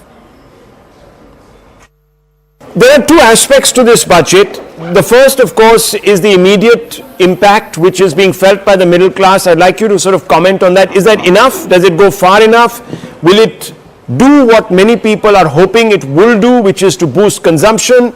That's one. And the other aspect is, have we got lost in the headline, and therefore we are not concentrating on the larger picture? Is this a budget therefore for growth that will take us beyond 8%? So Rahul, first and foremost, this budget, the attempt has been to provide a fillip to demand, push consumption in a big way, and give away about 1 lakh of crores of direct taxes, so that there's greater purchasing power in the hands of the middle class. That, to my mind, was important at this particular point of your economy. But if you look at the overall budget, it's been done in a responsible manner, because the budget also aims at a macroeconomic stability, the fiscal consolidation, because the RE fiscal deficit was about 4.8%, and it aims at about 4.4% for the coming year, which I think is being very, very fiscally responsible. Because you also have the challenge of inflation, and therefore you need to do it in a disciplined manner. But the budget also has a very, very strong focus on labor-intensive sectors. This is the first time I've seen so much of emphasis on tourism, on textile, on footwear, on leather. So these are all labor-intensive sector. The other is that the job creation in a big way happens through the startup movement, and to replenish the 10,000 crores for the startup fund of fund will have a multiplier impact, because for every rupee that will be put in by the fund of funds, you will have 4 more rupees being put on by the venture capitalists. So the multiplier impact will be enormous for the startup. And then putting another 20,000 crore for innovation, and saying that there will be a separate fund for deep tech, which requires a lot of patient capital. These are very good moves for young entrepreneurship, startups, etc. The other thing that's very important to say is that the credit guarantees for both MSMEs and startups have been pushed by the government of India. That is what you can do through the fiscal mechanism. And now, the last bit I would say is that the government's focus on regulatory reforms in a big way, because I've been a long-term believer in doing away with a lot of regulatory cholesterol. So this focus on saying that we'll scrap rules, regulation, procedures, 1 year time we'll do this, that to my mind is a very good move. And lastly, I would say making the focus, emphasis on clean tech and nuclear energy are very good moves, because we import enormous amount of solar energy, solar equipments, we do that in electric vehicles, we do that for battery storage. To say that we are going to push for Make in India and all these areas will give you a lot of push towards Make in India. And opening up the insurance to 100% is also is a very progressive move to my mind, because the insurance penetration in India is still very, very low. So that should help you to take insurance to rural areas as well. And I'm also joined by Dr. Arvind Lal, Associate Member of Ficci and Executive Chairman, Dr. Lal, Path Labs and Managing Trustee of ALVL Foundation. Thank you, Doctor, for joining us on the broadcast. Dr. Lal, how do you see Budget 2025 when it comes to making India competitive in the tech sector? Right. I think it's a good budget overall, and especially for the healthcare sector. there is an overall increase by about 11%, in which infrastructure and NDHM, which is our national, health mission, they get the majority, 40 and 50%. And the PMJ, which is the government's, major platform, also gets about 24%. And the NHM, which is the, National Health Mission, should have been given little more. It is still stuck at 3%. So that could have been more. And the economic survey, as you already know, had said about, the national health budget to be about 6.1 lakh crores, which is about 1.89% of the GDP. Now, this is slightly less in my opinion, because the government has said that it should be around 2.5%. So this should come out, come up slightly more. And the good thing is that now the cancer care daycare centers are going to be 200 more. I wish there was enough emphasis also on some kind of a screening of the general population of these, lifestyle diseases, which cancer is just one of them. The other being diabetes, high blood pressure, liver, kidney, etc. But I think this screening of the normal population in India has to come up now. And of course, about the drugs also, the 36 drugs have been made exempt from customs duty, which is a very good thing. And the tourism in healthcare is also going to increase. The number of seats in medical colleges have also been hiked up to 10,000 per year and 75,000 in 5 years. So overall, it's a good health budget. Right, and Dr. Lal, we saw during COVID time how tech was leveraged to make healthcare so much more accessible, to improve the entire healthcare sector. Also, we saw this harmony between the bureaucracy and the overall medical sector. Do you see the government moving ahead in that direction to expand access to healthcare as well as make it a more efficient sector? Well, it cannot go back to the ways of the COVID, time. But I think the government in its own way is coming forward now and taking more leaps into the healthcare sector. And our, basic thing, what was there even at the time of COVID was test, track and treat. And these days with these diseases which I have just mentioned, the non-communicable diseases, each one of them requires testing. And the one which you can actually catch hold of is cancer. Of course, diabetes, high blood pressure also very, very high in India. So everything needs slightly more focus from the government side into, testing and tracking. That's all I have to say. Right, testing, tracking, something that the government needs to focus on. Gentlemen, please stay with us. We're going to take a quick break now as we decode Budget 2025 further. Please don't go away.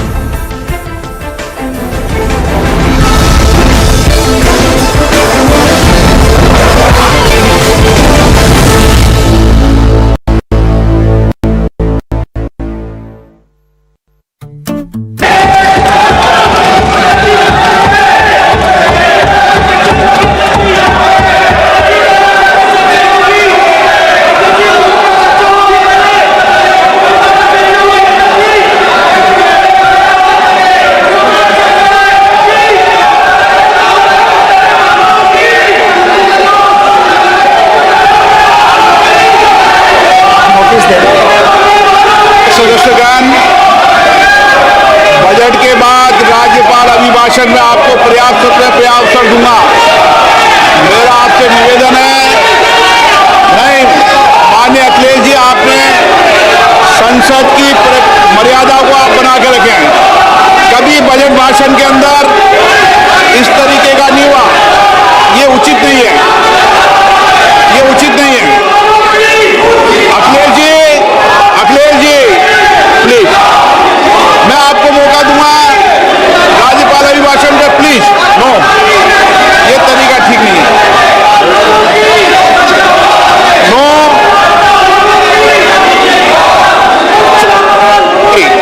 राज्यपाल अभिभाषण पे चर्चा होगी। 9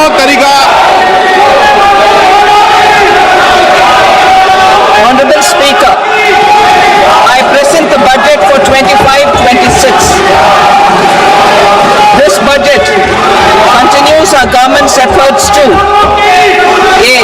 Accelerate growth, B. Secure inclusive development, C. Invigorate private sector investments, D.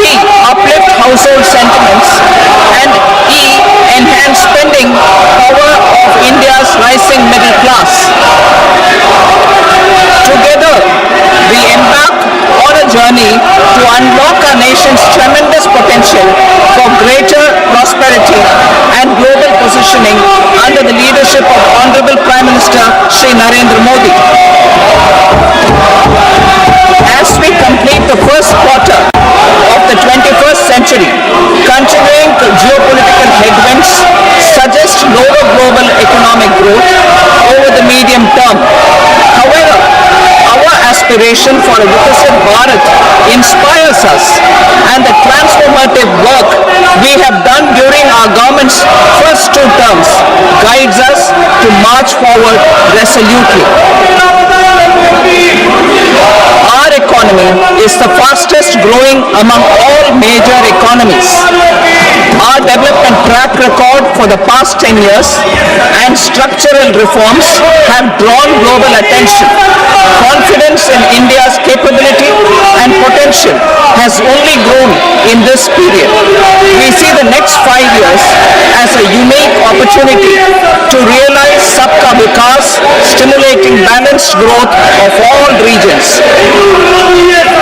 The great Telugu poet and playwright Gurujada Apparao had said, "Deshamante matti kadoy, deshamante manushalo," meaning a country is not just its soil, a country is its people. In line with this, for us, Viksit Bharat encompasses zero poverty, 100% quality good school education, access to high quality, affordable and comprehensive health care, 100% skilled labor with meaningful employment, 70% women in economic activities, and farmers making our country the food basket of the world. In this budget, the proposed development measures span 10 broad areas, focusing on Garib, Youth, Annadata and Nari, spurring agricultural growth and productivity, building rural prosperity and resilience, taking everyone together on an inclusive growth path, boosting manufacturing and furthering Make in India, supporting MSMEs, enabling employment-led development, investing in people, economy and innovation, securing energy supplies, promoting exports and nurturing innovation. For this journey of development, our 4 powerful engines are agriculture, MSME, investments and exports. The fuel, our reforms, our guiding spirit, inclusivity, and the destination, Viksit Bharat. This budget aims to initiate transformative reforms across 6 domains. During the first 5 years, these will augment our growth potential. CNN News 18 and TBS Bank Budgetary Studio.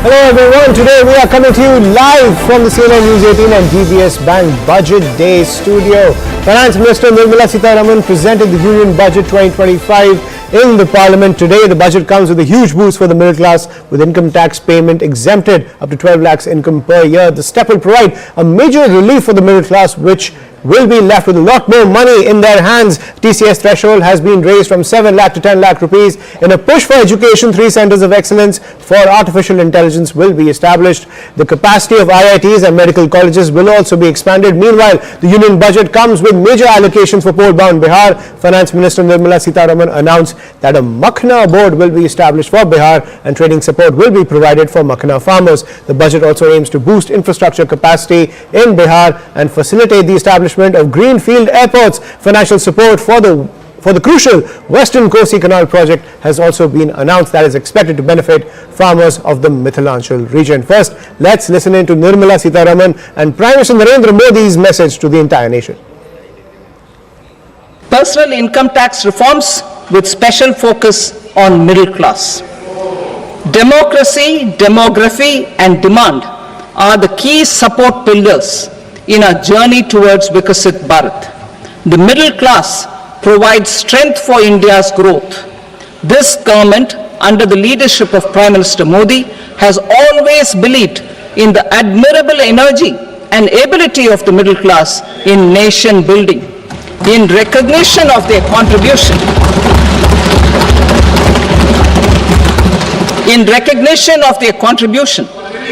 we have periodically reduced their tax burden. Right after 2014, the nil tax slab was raised to 2.5 lakhs of rupees, which was further raised to 5 lakh rupees in 2019 and to 7 lakh rupees in 2023. This is reflective of our government's trust on the middle class taxpayers. I am now happy to announce that there will be no income tax payable up to income of 12 lakh rupees. ये budget एक force multiplier है. ये budget savings को बढ़ाएगा,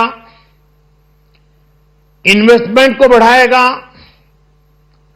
consumption को बढ़ाएगा और growth को भी तेजी से बढ़ाएगा. मैं वित्त मंत्री निर्मला सीतारमण जी और उनकी पूरी टीम को इस जनता जनार्दन का बजट, पीपल्स का बजट, इसके लिए बहुत बहुत बधाई देता हूं. ये बजट देश के नागरिकों की जेब कैसे भरेगी, देश के नागरिकों की बचत कैसे बढ़ेगी और देश के नागरिक विकास के भागीदार कैसे बनेंगे, ये बजट इसकी एक बहुत मजबूत नींव रखता है. Well, the Prime Minister there spelling out why he believes that this budget is transformative. Let's go straight across to member of the Niti Aayog, Mr. Arvind Virmani, who joins me. Thank you very much, Mr. Virmani, for speaking to CNN News 18 on this very, very critical and crucial day, a day that could actually have an impact on the decade ahead. Mr. Virmani, the big headline, of course, that we've all sort of chased is the big tax cut. But I want to ask you, has the budget beyond this tax cut help realize the recommendations made in the economic survey that called for an 8% plus growth rate? In other words, will this budget boost growth beyond 8%, which is what is required if India has to become Viksit Bharat, as the Prime Minister says, by 2047? So let me start with that and then go to the tax questions. You have to remember the background is very important. The goal is still exactly what it was before, which is to maintain fast, inclusive growth. Now, what is different? One of the big differences is in the global environment is suffused with uncertainty. And I'm not just talking about India. There's uncertainty about US, there's uncertainty about EU, there's uncertainty about China. And all these have not just direct effect, which actually may not be that large, but an indirect effect on India. So something happens in China, it affects US or Europe, that will affect us. So this kind of uncertainty is slowing decisions, many, not all decisions, but many decisions across the world, including I would say Indian direct investors, so both foreign investors and indirect, so and direct Indians, that is. So in that background, what does it mean to maintain fast inclusive growth? Now I have personally and I can only speak personally. I don't speak. I'm not a spokesman for the government as such, but I am in the think tank. So personally, I have never ever, and I'm talking about 20 years ago when there was earlier talk of 8-9%. I've never talked about 8-9%, because having studied growth across the world, the big challenge for 90% of the fast-growing economies has been how to maintain fast growth over a long period of time. In late 80s and 90s, the challenge was to raise the growth rate, which is what we did, which is what I was involved in from the 90s. But now the big challenge is to maintain it at a fast growth. Before getting into what fast growth exactly means, to me it does not mean 8, 9, 10%. So you could say plus minus 7, and we can discuss that a bit. So that was the challenge, and there are basically three elements of that which I have been personally stressing, and I think it meets all of them. And the one first is reforms. There was a feeling going that perhaps reforms may not be going on at the pace they have been, and I think this budget tried to correct that. We can go into the details if you want. The second part I have been emphasizing is the basic quality of education, skilling and innovation. And this is not just about high end, it's all across. You know, we have 1.4 billion people. We keep switching between, what is happening to the lower end of the spectrum and what is happening at AI and the frontier. We don't have a choice. We have to act all across the thing, from the basic quality of basic education, the skilling at low, middle, high levels, highest levels, and finally the whole issue of export and supply chains and the intimate connection with those, and that is very necessary both for employment and wage growth. I have this little slogan, I don't know if it's an original or somebody else has said it, but I say that jobs and skills are two sides of the same coin. So you cannot have a job without the skills, and more than that, raising the quality of the skills also raises real wages. So the immediate thing is to take advantage of the supply chains. So these three issues, I think, have been addressed. This is on urban development, particularly looking at urban workers, and continues to lay emphasis on reforms. 6 specified sectors have been identified, and I spoke about it in the budget. Sectors in which we will continue our reform agenda. All this, even as we have continuously been engaged with the stakeholders, and the interest of education and health has been prioritized. When we are talking about education, from a child in a daycare center, portion for women, lactating mothers, till the level of getting skilling done, and also for artificial intelligence and digital reading material for students in school and colleges. Every aspect of education, and bringing in that dimension which is so critical for health, daycare, cancer centers, and making sure more medical seats are available. These are kind of things with which I'm trying to highlight. The approach in this budget has been pointed on areas which definitely need immediate intervention, outlays, and action along with the states. So Viksit Bharat is not just being described. I've given you also what we mean by Viksit Bharat, or what is it that we expect to achieve for Viksit Bharat. So this budget actually has given you several things on which you can understand how this economy is being planned to take forward a route towards Viksit Bharat. Secretaries have joined me. All of them would also come in to explain or answer and give clarity and so on. But one thing which I certainly would like to highlight is responding to the voice of the people, which is what Prime Minister Modi is known for in his administration. It's a very responsive government. And as a result, the income tax simplification, which I announced in July, is already completed in its works, and we shall bring the bill in the next week. So the income tax simplification, about which in July budget I have gone in detail to say, the work is completed within 6 months is what I said. Within 6 months we've brought the bill. It will be coming into the parliament next week. So if we are talking of reform inclusive of taxation, the work is done. This budget also speaks about rationalization in customs. Tariffs are being brought down, tariffs are being simplified, and also the basket which consisted of so many different tariffs for so many different commodities are now reduced. 8 were taken off earlier, 8 has been taken off now. So whatever remains now, 7 I think remains, and that is all about India's tariff picture.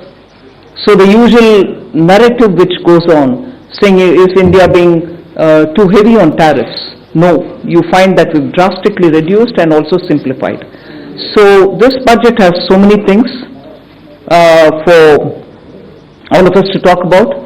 The more important thing about agriculture, which performed very well during COVID and which has contributed to India's food security, the proposals which are mentioned in this budget actually talk about everything to do with beej to bazaar, literally from the stage of seeds, hybrid seeds,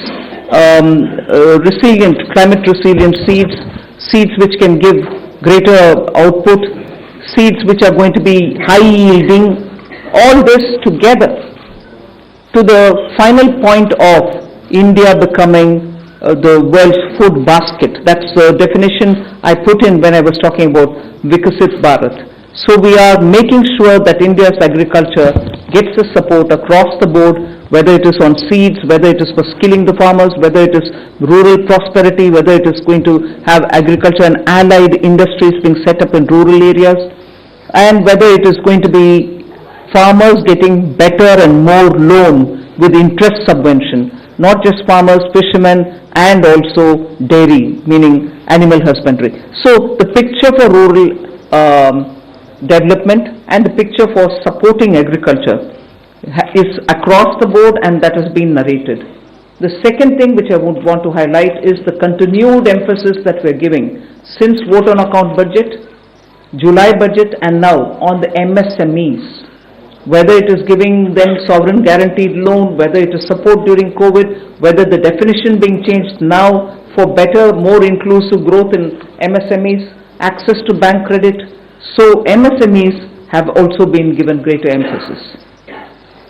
Together with this, I'd like to highlight the point that energy security has had greater attention in this budget. We've highlighted in July budget how even pump storage will have greater attention. Solar and wind and renewable energy has also been taking consistently good importance in our budgets. This time we are talking about the small modular reactors. I've also announced that there shall be 2 amendments, one to the Atomic Energy Act and the other one for the civil liability. All of this is going to help us attain energy security. Insurance sector's FDI limits have been enhanced. That is another important announcement. I'll end my opening statement with 2 things.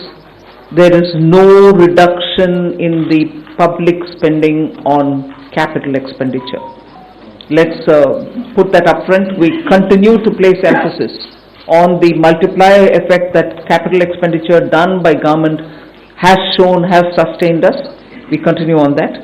And with all this, our fiscal prudence has aligned itself to the glide path that we announced in 2020-21. So we've kept ourselves in alignment. Fiscal prudence has been maintained. The next year, coming years, estimate has also been given. Well under 4.5 is what we had said earlier.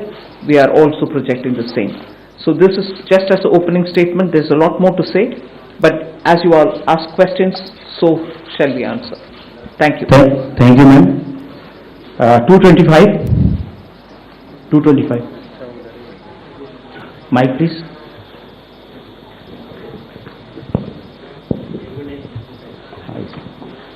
Ma'am, this is Shrimi Chaudhary from NDTV Profit. I just wanted to understand, ma'am, here. Ma'am, you said the new income tax bill will come next week.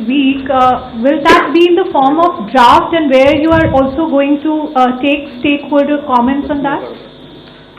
Yes, as a bill, any bill goes to the standing committee, and the standing committee will of course consult with so many stakeholders, and then it will come back to us, and if necessary, any more amendments if need to be brought in, we'll bring it in and take it forward in the House.